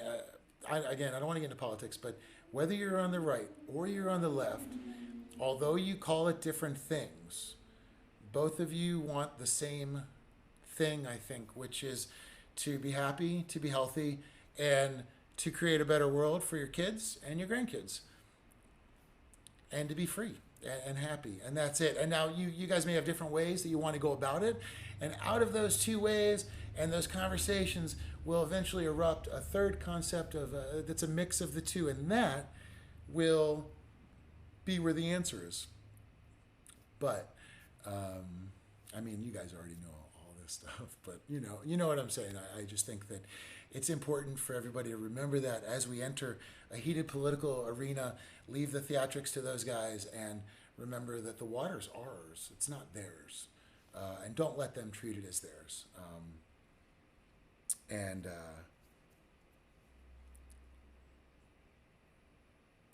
So yeah, for whatever reason, we were not able to catch up with Karl today. But I know Michelle's going to call in any second. And Karl, if you're able to reach us, please call in. And if not, for any reason, hit me up on Facebook message, or maybe we can bring you back on another one. I'd like to hear more about the rights of movement, the rights of nature movement, because it's a fascinating movement that's creating a big difference here. Karl tagged you in a post.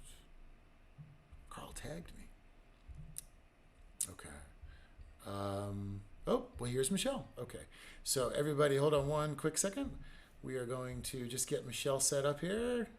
Hey there. Hey, Michelle. Hey. All right. Give me one quick second, because as you've seen, I'm a little messy in getting my tech stuff together. How's the weather in Florida today? Looks nice. I dig it. That's it. I heard earlier for Stel there was a little bit of rain. Maybe let's see. Okay, let me just do this real fast, and then we're gonna bring you on. So, were you out on the water today?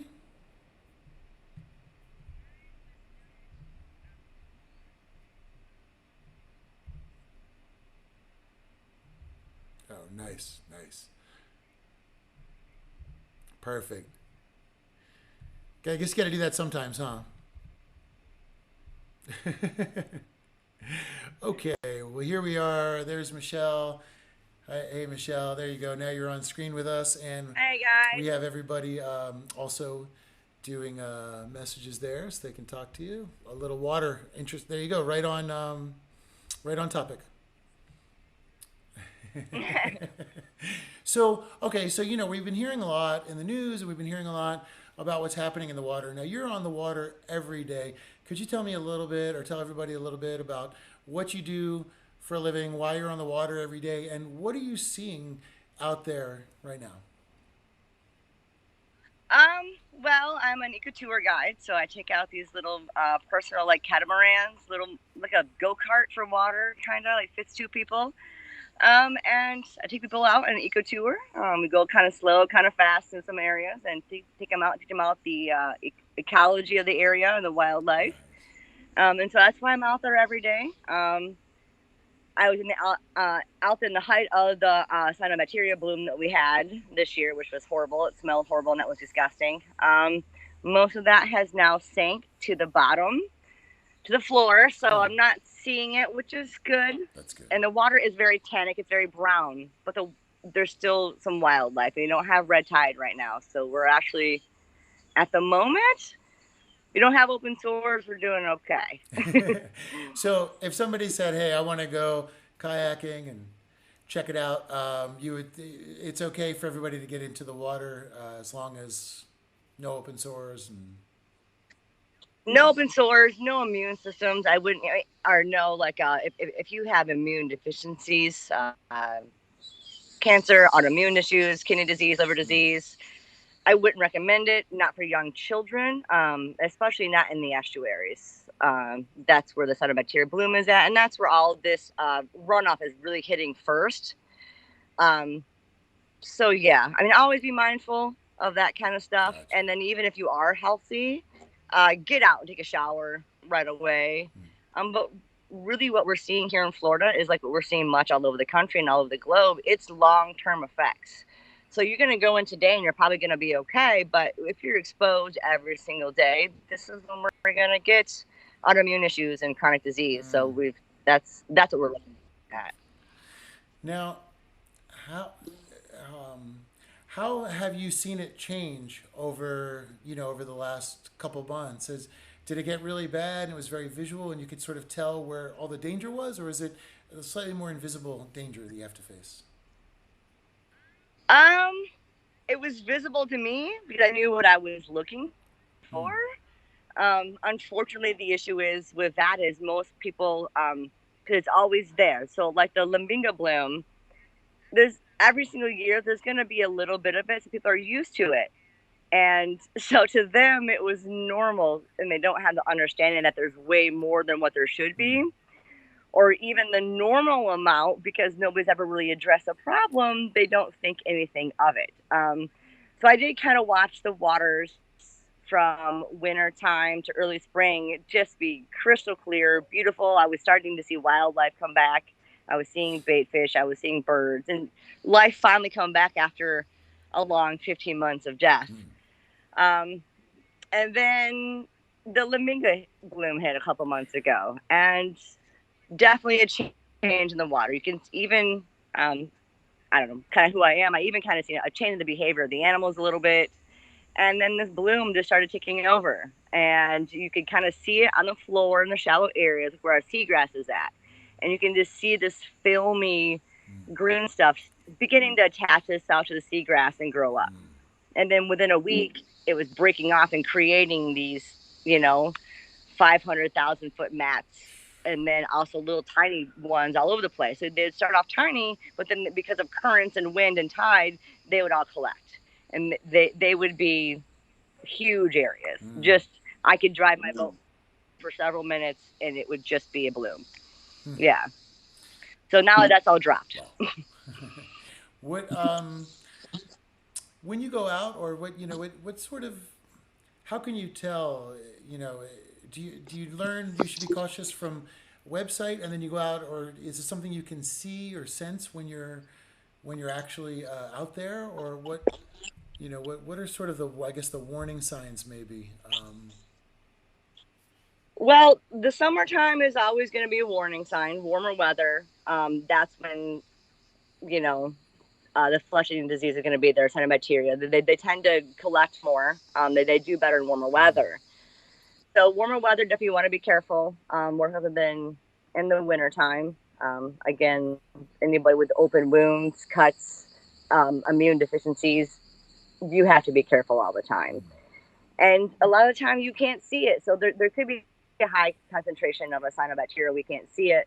But generally, definitely, if you see something that is not a normal seaweed, if you see an algae, I would not recommend swimming in it at all. I mean, be out in the boat is one thing. You can still even breathe it in. So I wear a mask. If I know that if I'm seeing the algae, I'm going to wear a barrier. I'm going to wear a buff just so I'm not breathing it in. And I always shower afterwards just because, like you said, you never know. Better be safe then, yeah. Yes.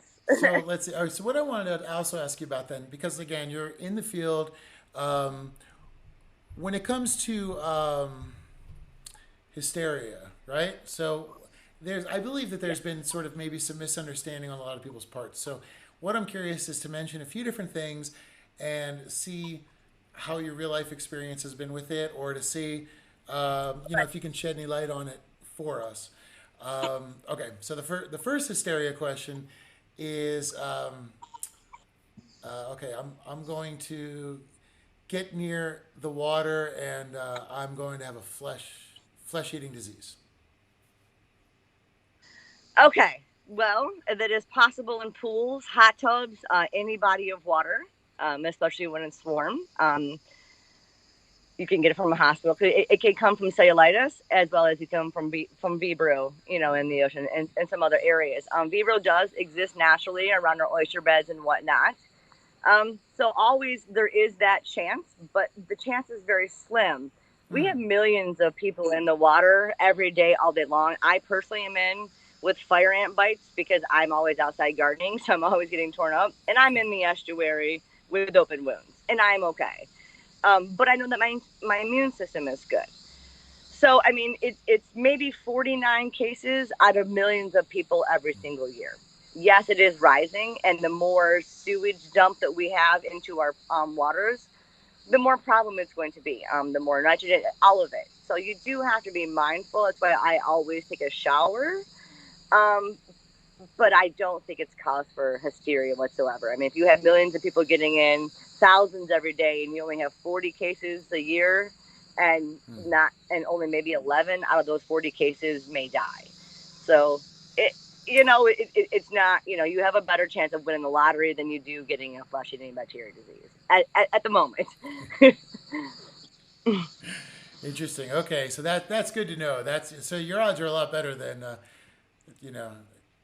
See, there you go. Okay. So that's definitely good to know. Oh no, wait 1 second. Something happened there with our image. There you go. Okay. So now the next question that I have for you is, as far as, basic precautions, do you your basic precautions you do, or just to make sure you don't have any open cuts, or do you wear anything? I know you had said, you'll wear like a buff or something, just for, for your mouth, but, is there anything else or is it pretty much, that, you're going to be okay out there? Yeah, like I said, my concern really isn't flesh-eating disease. It's more of long-term effects. The likelihood of me getting that are pretty slim. But I do know that I'm basically playing Russian roulette by being around this water all the time as far as long-term effects are concerned. Especially with our drinking water, but that's unfortunately what we have going on with our rain. Our rain is toxic, our food is toxic. So it's just adding another aspect to our life that's likely going to cause cancer or autoimmune diseases later on in life. So, yeah. Do you have, I just wanted to know, now that you've been studying it, and I know you have, science background, I know that you also have an in the field experience. As a mom, what are your thoughts on this? What do you think the future holds, and what would you like to see happen? Yes. I fight so hard really because of the kids. At this point, a lot of us adults have already been exposed to it, and we're really the only ones that can begin to clean our waters. And if we don't, our kids are going to have a rough time. I fear the level of chronic disease, cancer rates, and whatnot if we continue on the path that we're down. We need to get our water clean, and that does scare me. My son does not drink any water out of the tap here, no well water, and I don't like showering him in it. And he's not in the ocean anywhere near as much as I am. And that's just me trying to protect his immune system and the buildup of what's going on and being exposed to toxins. So that really is the sad part, is the kids. And I am very concerned about the well-being of our children. Absolutely. Wow. Yeah. I imagine that's got to be, kind of frightening to know, there's so many different aspects. And, from what we've heard today, there's so many different elements of danger as well. I know that there's supposedly the Vibrio. I know there's been a lot of sewage spills in all of the waterways. Yes. I know there's been tons Yes. of pollution and nutrient issues, fertilizer as well, sort of feeding it. Can you help explain to people that are at home also how that fertilizer feeds these issues? I can. So basically, I mean, you guys know that you are putting fertilizer on your plants to help them grow, nitrogen and phosphorus. Usually, a lot of our fertilizers are mostly nitrogen based.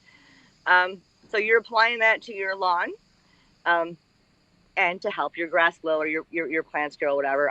Unfortunately, that runs directly into our Gulf, into our fresh waters. So even if it's in your lawn for a minute, it's going to run off into your so the drainage ditch, and it's going to run off into our canals. And if it's not causing a cyanobacteria bloom in those canals, it's still feeding them, and that's going to be food to feed other harmful algae blooms in the Gulf or in our canals. So just think about this way: whatever you're using it to feed your plants with, it's also going to feed the harmful algae blooms. It doesn't just go away. It is water soluble, but not at the extent that we're using it. And we're applying it so much, and then it rains, and it just goes right in there. Like, we might as well be dumping fertilizer directly into our canals and our Gulf, because that's basically what we are doing. And then as things begin to die, which people don't really think about that. So as the cyanobacteria bloom dies, or as your grass clippings die that are in the water, or as these FWC and HOAs go by and they spray your ponds and they spray your canals, trying to spray these invasive plants or these plants that people don't like, as you spray them, not only is glyphosate adding nutrients, because it's a phosphorus-based herbicide, but also as the plants die, they create nitrogen.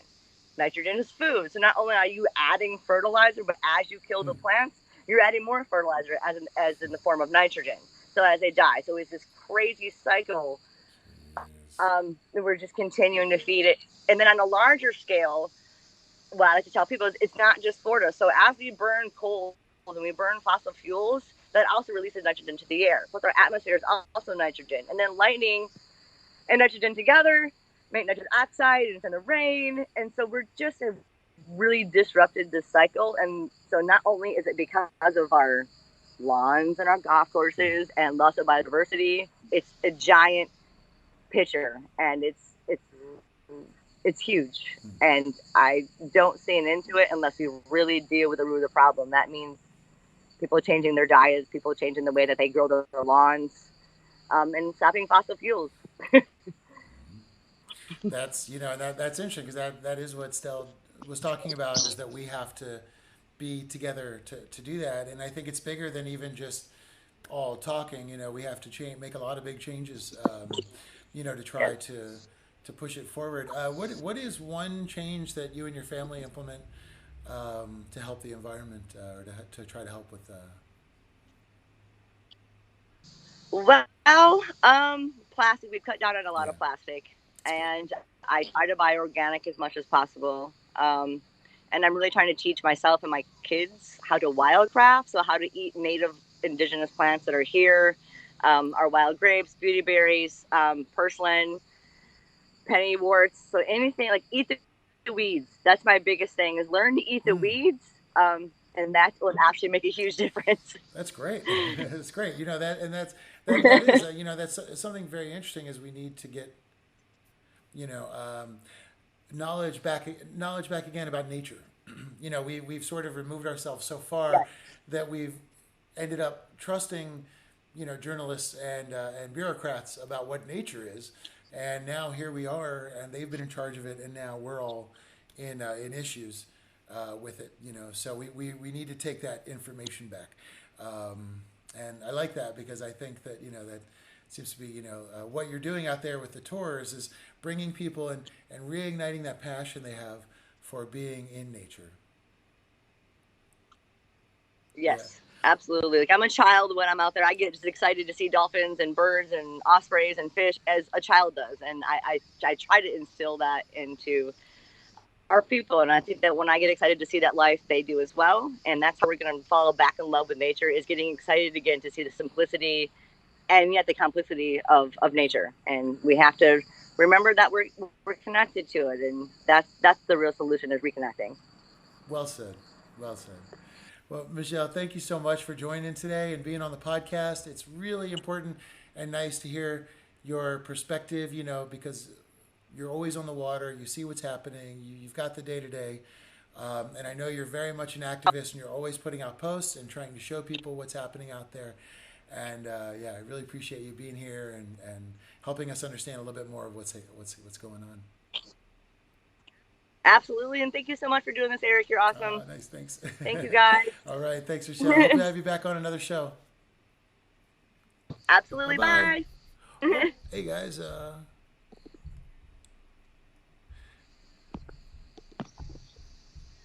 right, baby. All right, nice. Bye-bye. Hey, guys. So, good news. Karl called in. Karl, are you there? Hey, Karl, yes. For some reason, I'm not getting a visual. Okay. Hey, there he is. Oh, man, you actually look really good on Skype. Okay, guys, hold on one second. We've got Karl is here. We're going to bring him on in one quick second. So, yeah, that was amazing to get to talk to, to be able to talk to Michelle and to see what's going on out there. Now, what is it? I like that.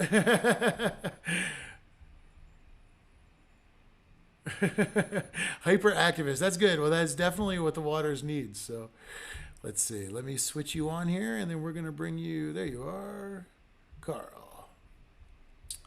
And let me just bring you. All right. And now, Karl, you also spent a lot of time on the water, too. Here we go. Okay. Sorry. One sec, Karl. Okay. Here we go. All right, guys, we are going to switch over now, and we're going to bring in Karl, who is somebody that I've known for a while. That's a very, very strong clean water activist, and has been involved in a couple different issues. And but I'm better for him to describe it than myself. So let's bring him on. And also, guys, remember, if you have questions for Karl, please feel free to ask. So here we are. Hey, Karl, thanks for joining us. Good to see you again, sir. Hey, man, good to see you. So, Karl, we've been talking about all these issues going on. If you could just first, even before we begin to talk about the movement that you're part of, could you just give us a background, who you are and what you're doing down there in Florida? Sure. So I've been in Florida for since 1986. And I've watched it die slowly. I've been coming to Florida since I was in diapers. I saw Florida when it's probably was at its best. I'm sure Jacques Cousteau saw it in a little bit better condition than I did. But in the 1970s, our springs were crystal clear all the way into the canals. Today they're algae filled, green. Our springs are dying, algae laden. I've watched our Florida Keys coral reefs go from pristine gardens to less than 5% hard coral coverage. And our explosive population growth over the last 40 years here in Florida has just overloaded our infrastructure. Just in the last 48 hours, we've had over 50 reported spills to the DEP. And I wonder how many aren't reported. Just in Miami, they just stopped the spill, but 1.7 million gallons of raw sewage was discharged into the Oleta River, which is kind of like the Broward-Dade boundary there. And our infrastructure is not able to keep up with I'd say we're overpopulated, add an extra O in there. Overpopulated.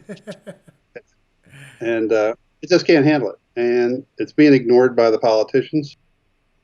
They just gave $400 million to corporations. They've dedicated millions of dollars to building toll roads to nowhere, essentially. And there's money that could be better spent to upgrade our infrastructure and improve our state quality of waters, for sure. So that said, I've been on the water since I was a kid. Looking at retirement, we moved to Matlacha, Florida, where we purchased a waterfront motel. I've had my captain's license for about 15 years now. I do water tours out to the barrier islands. And my sustainability depends on good water.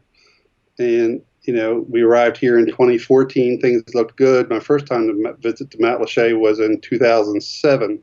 That was a year before Cape Coral removed a retention barrier in their canal system in 2008, and the water was great.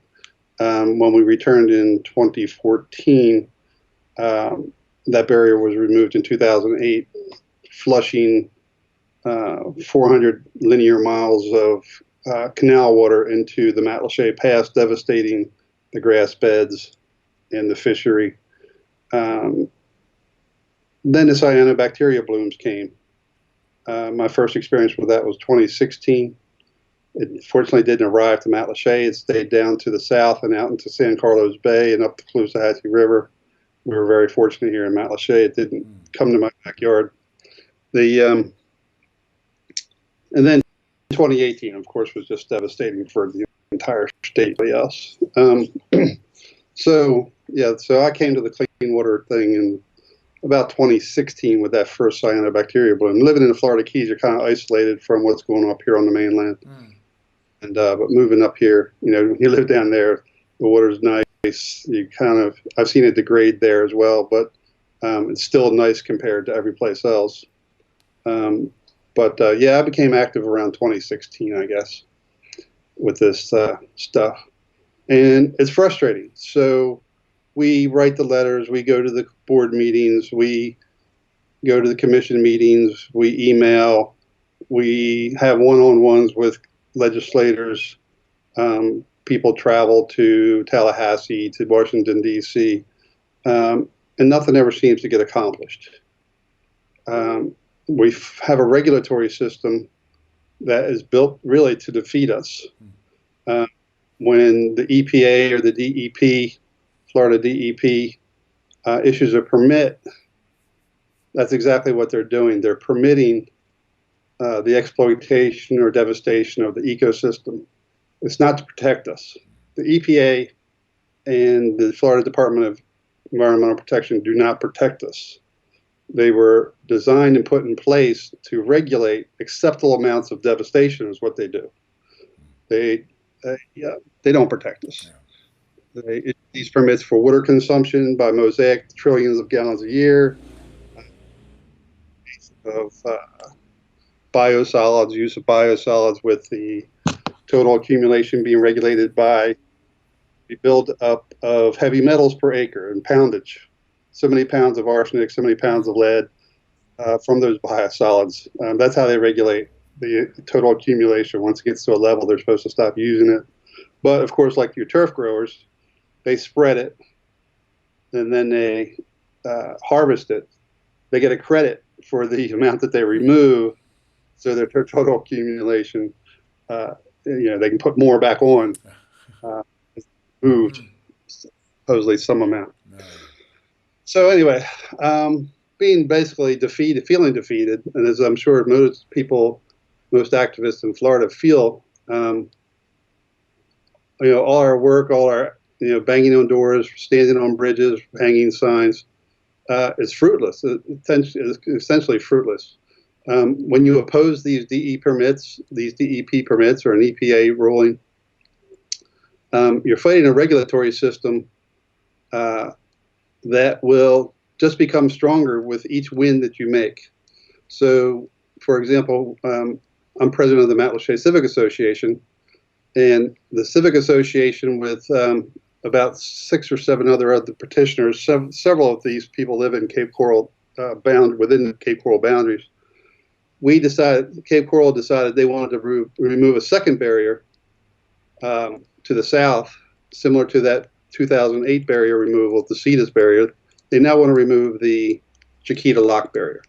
We've already got a historical record of what's going to happen when you take this barrier out of similar canal system.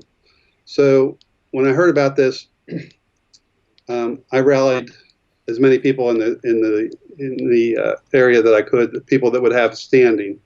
I reached out to all the major players in the area. Nobody decided to become a petitioner. Nobody even made a public statement to defend keeping the barrier in place. and I'm talking about some of the biggest groups in Southwest Florida, remains completely silent because they all have their own alliances and they don't want to upset anybody. But Mount Lachey Civic Association, with individuals, took on the DEP and the city of Cape Coral. The ruling's still in play. We're waiting for a ruling from the administrative law judge on that. So we may win, and there's a good chance we win. We put on a really good case. Our attorney, a fellow in town here by the name of Mike Hannon, he is not a Florida attorney, but he is an attorney from Washington, D.C., and was able to act as our qualified representative. He probably put up $50,000 of his own time into this case. And then we had expert witnesses. We had John Cassani from Calusa Waterkeepers stepped up on his own to act as an expert witness. And we had a fellow by the name of Kevin Irwin, lives here on Pine Island. He's a world-renowned expert on mangroves, and he participated. So we may defeat this application to called a ERP, an environmental regulatory permit. I think that's what it's called. We may defeat this on technicalities. Cape Coral didn't jump through all the hoops that they were supposed to jump through. So what's going to happen? So they may determine that yes, we prevail, and we stop the removal of that lock.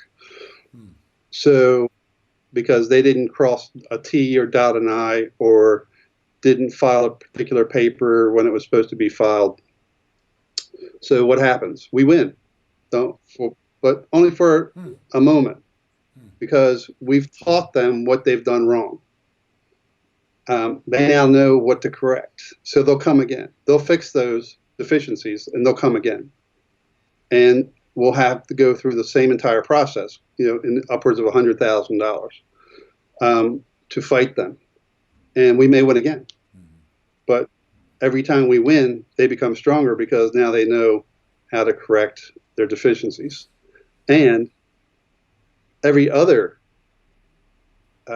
applicant to the DEP becomes stronger because they now know what to look for that the adversarial activists may be looking for, right? So it's the same way when you challenge any corporate permit or action. Every time you defeat them, they become stronger, and all the other corporations, the permit seekers, become stronger. So eventually, you may delay the project for some number of years, but eventually you will exhaust all your challenges because they've corrected them all. There's nothing to fall back on. You will be defeated. And this is a hamster wheel that just goes on and on and on. Yeah. The corporation, the city, they will eventually prevail. And the lock will come out at some point. I'm assured of it. So, and it's the same way with any other permit seeking, whether it's, mining the lands of Lee County here in Florida, which is a big issue right now, or any place else. You're fighting a regulatory system that's essentially fixed by the corporations. The corporations write the regulatory language, which then they pass to lobbyists, which then they pass to politicians, which enact that regulatory language, so abide by. So, and that's the way our system works. It's a corporate oligarchy that is built to defeat us and to keep us in place. The first regulatory agency ever invented or put in place was the ICC, the Interstate Commerce Commission, in 1864. And that was put in place by the railroad barons because the railroad barons were getting so much pushback about their devastation of their expansion of the railroads across private lands and ecosystems that they said, they went to the government and said, hey, look, we need freedom to exercise our rights across these lands to build these railroads. And so the ICC was created not to control or protect the environment or the lands that were being devastated, but to control the people who were opposing it. And every regulatory system we have in place today does exactly that. It doesn't regulate anything but activist environmentalists. That's what they regulate. They're not designed to protect your environment. They are not. They tell you that you're supposed to accept certain levels of devastation is what they do. So, fed up. What are we going to do about it? Yeah. The hamster wheel. So what do you do? So Sherry Straub of Ohio, now of Fort Myers, introduced me to this concept called the rights of nature. So the rights of nature, the ultimate goal of the rights of nature is to restore your constitutional community rights, and in doing so, provide the highest level of protection allowed by law, which is the assignment of inalienable constitutional rights or personhood to ecosystems. So what does that exactly mean? How does a non-human entity have constitutional rights? Well, let's go back to the corporation. The corporation, you and I can form a corporation tomorrow. We can form the Eric and Carl Corporation of ABC tomorrow. Eric Carl. And that'll be us. And it never dies. Yeah. So it's obviously not human. It never dies. It can last for perpetuity, as long as somebody's at the helm to run it. So corporations are not people, but over the last 140 years or so, the corporate oligarchy that's now in place of our democracy has, through the court system, created a system where corporations have constitutional rights.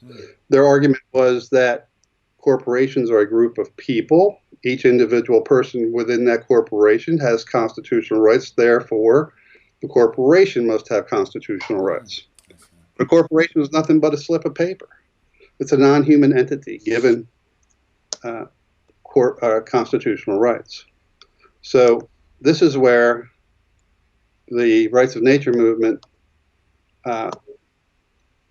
is giving ecosystems these constitutional rights. If a corporation, a non-human entity that's just a slip of paper, can have these rights, certainly an ecosystem can have the same rights. So historically, our ecosystems have been held out as property. And the rights of nature movement is a movement in the true sense of the word. If we look back historically, we had the abolitionists that freed the slaves. We had the suffragettes that freed women's rights. We had the civil rights movement with MLK. And most recently, we've had the LGBT community that have had movements to create laws where laws did not exist. Back in the day, that slave did not have a right. They were considered property and chattel. If you damaged an owner's slave, you murdered it, or that person, that slave, you paid the owner restitution for damage of his property. Women had no protections. They had no right to vote.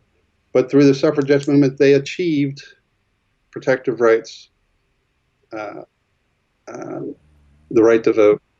Same way with the blacks, civil rights movement, all the way up to, being able to use a restroom, a water fountain, sitting on the bus.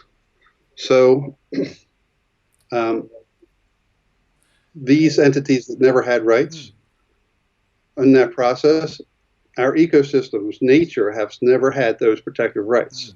And this is what the rights of nature movement intends to do. We intend to give nature these constitutional rights. Now, it's not a quick fix by any means. It's a long road. It's going to be civil rights movement. How long has that been going on? 60 years, 70 years? And is it even finished today? I don't think so. Those people of color are still fighting, issues. So this is a long road. I'm in it for the long haul. Right. So having gone down the rabbit hole on this, it was like an epiphany. We can make change. So how is that change created? So there's three ways to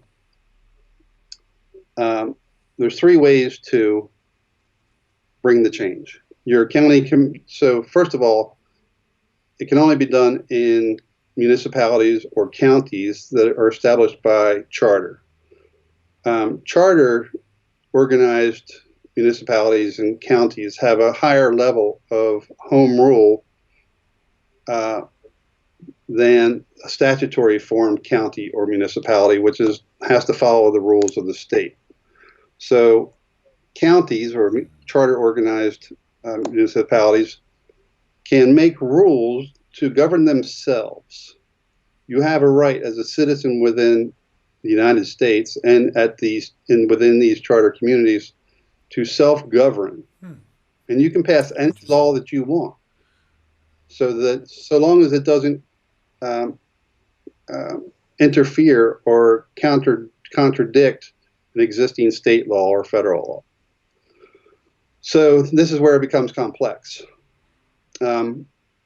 So we intend to amend our county charter here in Lee County. There's currently 5 counties in the state of Florida under this same guidance from the Community Environmental Legal Defense Fund. The acronym is CELDF.org. CELDIF, we refer to as. So the Community Environmental Legal Defense Fund is providing the guidance worldwide. They've worked with the countries of Ecuador, Mexico, Tibet, India, to get these rights of nature language into the constitutions. They work with the indigenous tribes to modify their constitutions to put the rights of nature language into their place. So how's it going to work here in Lee County? So there's 3 ways to do this. One, you go to your county commissioners. We have 5, and we introduce the concept. And they say, damn, Karl, that sounds like a great idea. Let's do it, right? And they just adopt it. We don't expect that to happen here in Lee County. All but one of our county commissioners are pro-development. The other way is by law, these charters have to undergo a charter review every several years. And at that time, you can submit your proposed amendments, and there's a back and forth refinement, and it's sent up for adoption by the commissioners. We don't think that's going to happen. The third and final way, and it's bulletproof, essentially, it's a lot of work, but you create a political action committee or a nonprofit 501c4. We're going down the political action committee road to raise money for a petitioning campaign. And it's a campaign in the true sense of the word, just like if we were trying to get myself elected to county commission, trying to get these amendments to the commission or to the charter amended and put in place. So we have to collect here in Lee County. We collect 44,000 signatures. It's a challenge. We have to get the petition approved by the supervisor of elections on day 1 when he puts his final stamp on it. There'll be some back and forth refinement, blah blah blah, meeting the laws of the state. When he puts his stamp on it, the clock starts ticking. We have 6 months to collect the required percentage of signatures. We need about 44,000. Put that in perspective, it's 250 signatures a day for 6 months. So we need people. We need community groups because we need to take that 250 signatures a day and we need to divide it among as many people as we can so that each person, each group can go out and collect those 10 or 20 signatures a day, every day, so that they can bring them back and we can get the required number of signatures within the required amount of time. We're shooting for the 2020 general election to have our referendum on the ballot for vote. Yeah. So that was quite lengthy. Got some questions? Man, I don't know. Actually, that's a very, that was great. I mean, I'd never heard of the movement before. So you've actually filled in a lot of the the missing holes, including the evolution of how we get there now. Because I used to always amaze me the whole what is it, Citizens United or whatever, that gives the corporations the powers of people. So it's very exciting, the idea that nature can have that same sort of representation within the legal system. Because it's a problem that has brought us to where we are, is that we only think in resource. Oh, well, this is ours to exploit, But a lot of things stayed because even if they were exploited, they were still preserved and conserved through the process. And right now it's kind of an unbridled sort of land grab, going on in a sense. So I think what you guys are doing is really amazing. So now I know you were saying you have to get all the signatures and to get everything ready. Are you working with other groups in the area? It sounds like a perfect umbrella for a lot of different groups and people to get together to try to move forward together. Right. So we are reaching out. We're just a few weeks into this process. So we're getting a lot of support from the Pachamama group here in Southwest Florida. We're getting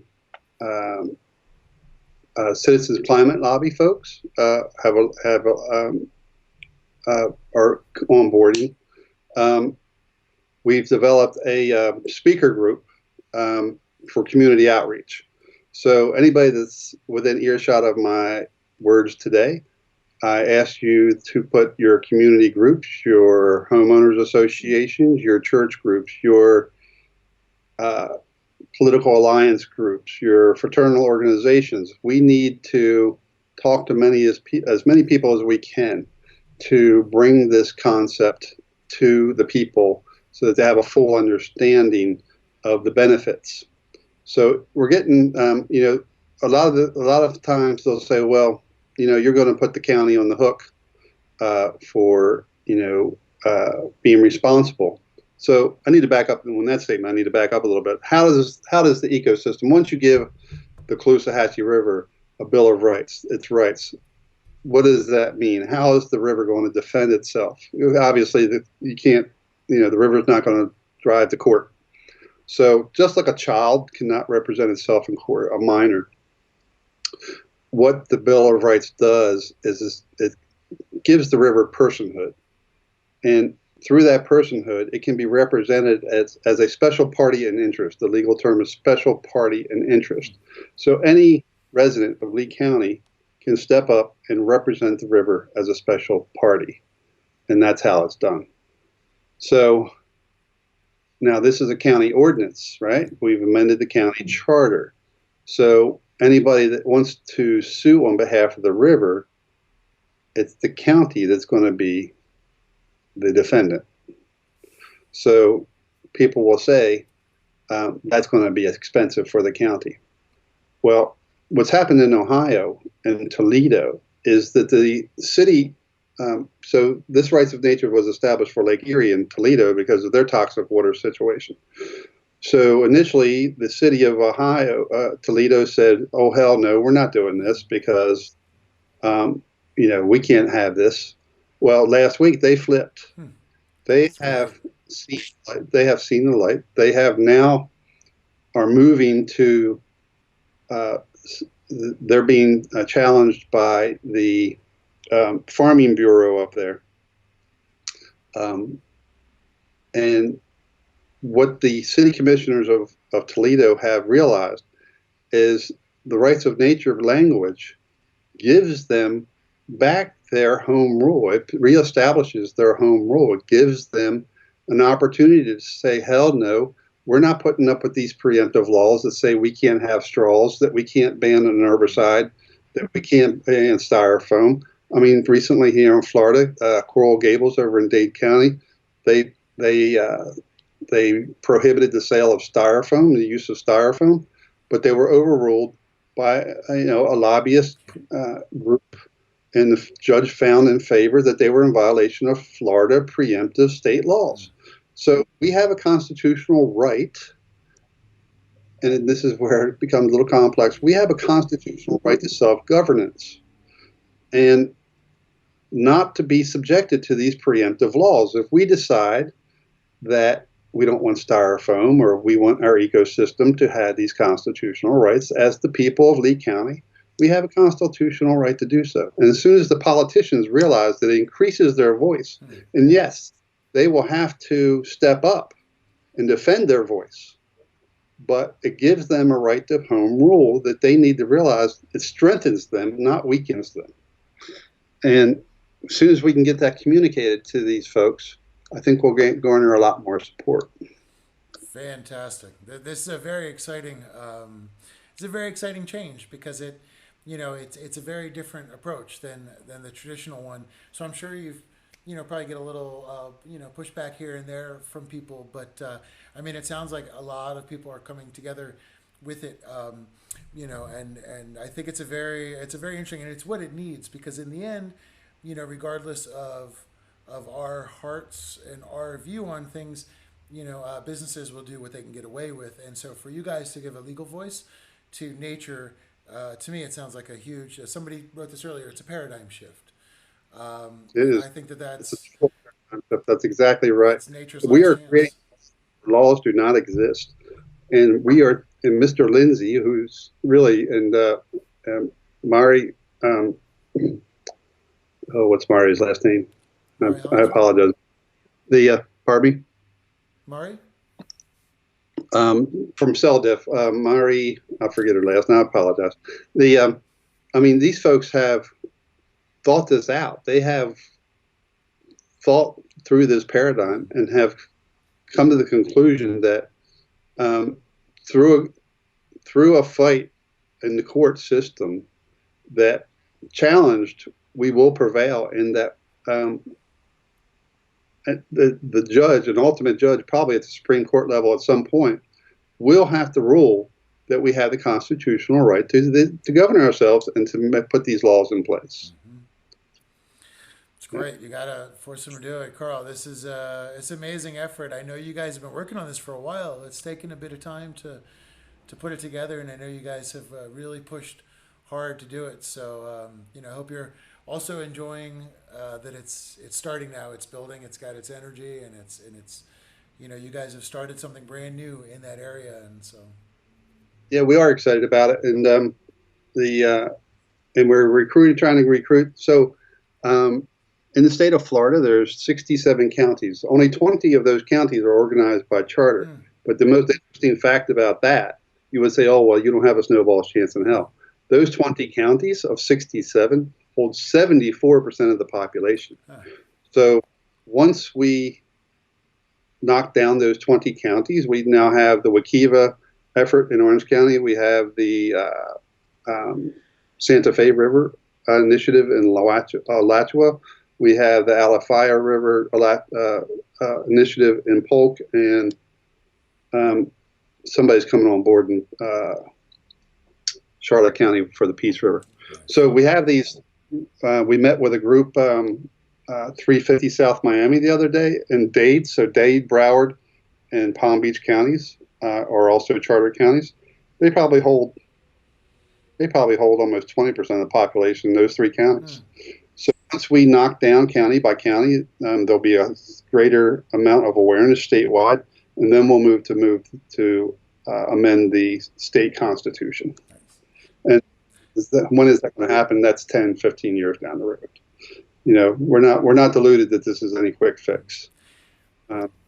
So now, Karl, we're almost out of time here. Before we go, I wanted to give everybody a clear way to get to your website or to your information. What's the best way for them to reach you or to see it? Right. So we've to bring educational awareness, and we've created a nonprofit. That nonprofit is called Clean Water Now Incorporated.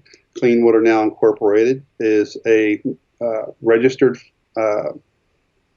nonprofit, not-for-profit corporation in the state of Florida. We have approval by the Florida Department of Agriculture and Consumer Services to solicit funds. Today, I just finished the application for our tax-exempt status with the IRS. So we're jumping through the hoops, but the IRS allows you to begin collecting funds immediately to support your nonprofit. So anybody that would like to make a donation to Clean Water Now can do so. You can contact me through Facebook to find out where you can send your contribution. So we have Clean Water Now, Inc. Facebook page. But that's basically a general page on water quality in South Florida and around the states. We keep it as much nonpartisan as possible. Sometimes one will sneak in. But this is a nonpartisan issue. It's not blue, red. It's, without clean water, we have a right to clean water and air. It's not a political issue. Unfortunately, it's hard to talk about without getting political. Our other Facebook page, where we concentrate and we disseminate the information specifically on the rights of nature, is called Caloosahatchee Bill of Rights. So the Caloosahatchee Bill of Rights, we refer to that as CalBOR, C-A-L for Caloosahatchee, and B-O-R for Bill of Rights. The other entities around we have LEBOR, the Lake Erie Bill of Rights. We have WEBOR, the Wekiva Economic Lake River Initiative. SafeBOR, which is the Santa Fe River Bill of Rights. So we have Caloosahatchee Bill of Rights, we have the Florida Bill of Rights, and we have the SafeBOR, SAFEBOR Facebook pages for the different counties. Ours is Caloosahatchee Bill of Rights. You can reach me through there. You can reach me through Clean Water Now, or you can reach me through my personal Facebook page, Karl Deigert. And to learn more, we need your help. We need everybody in Southwest Florida and ultimately the state of Florida. We need your groups. We need your bodies. We need your funding to take this forward. Right now, I've been paying for this all out of pocket. I'm all on board. I don't care how much it costs. I'm taking it forward. I'm into my sense of dedication I'm into this for about $7,000 right now. And there's been no reimbursement at this point. So that's how this is being funded. That's how it's done. I'm doing it myself. Along with the help, we now have a board of directors for Clean Water Now of 5 people. Sherry Stroud, president. Dawn Piner, secretary. I'm the treasurer. Wanda Hayes is our vice president. Drusilla Neely is our director on the board. So we have to form a political action committee. We've come up with a name for the political action name. We're going to call it Florida RON, Rights of Nature. Florida RON. Nice. This is a separate corporation that has to be formed. It's a 501c4, which allows you to advocate for specific issues and specific candidates. So through that political action committee, which will also require funding, Clean Water Now is a 501c3 nonprofit. We have to remain basically apolitical. You can contribute up to 40% of your funds to political action, but the majority of your money cannot go to political action.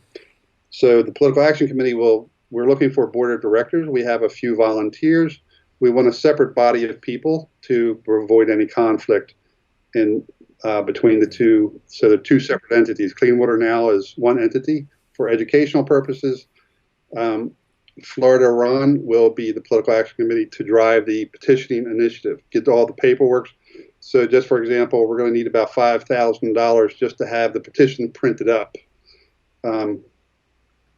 And then each petition that you submit is so many pennies per page for them to review it.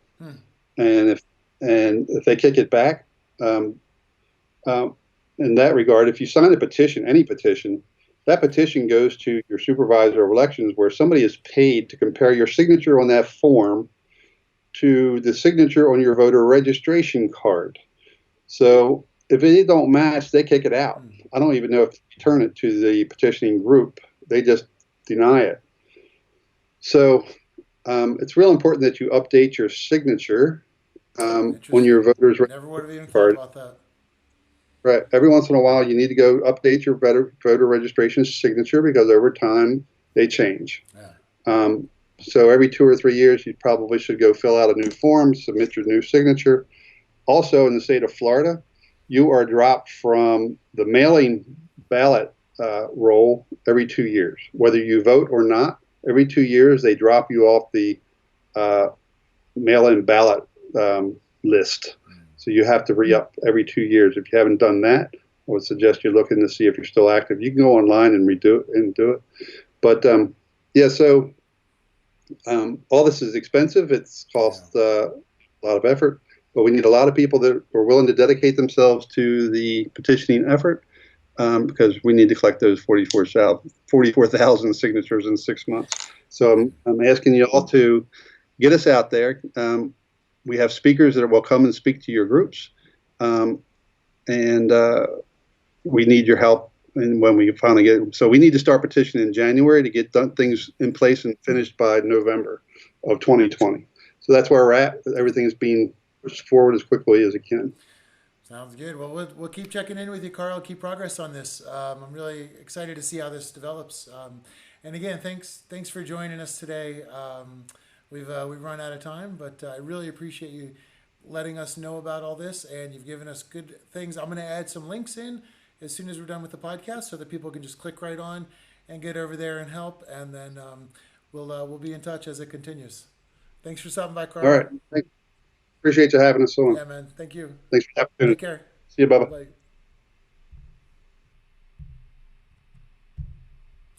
All right. Well, that was Karl talking to us about the rights of nature, and absolutely amazing topic. Today has been incredible.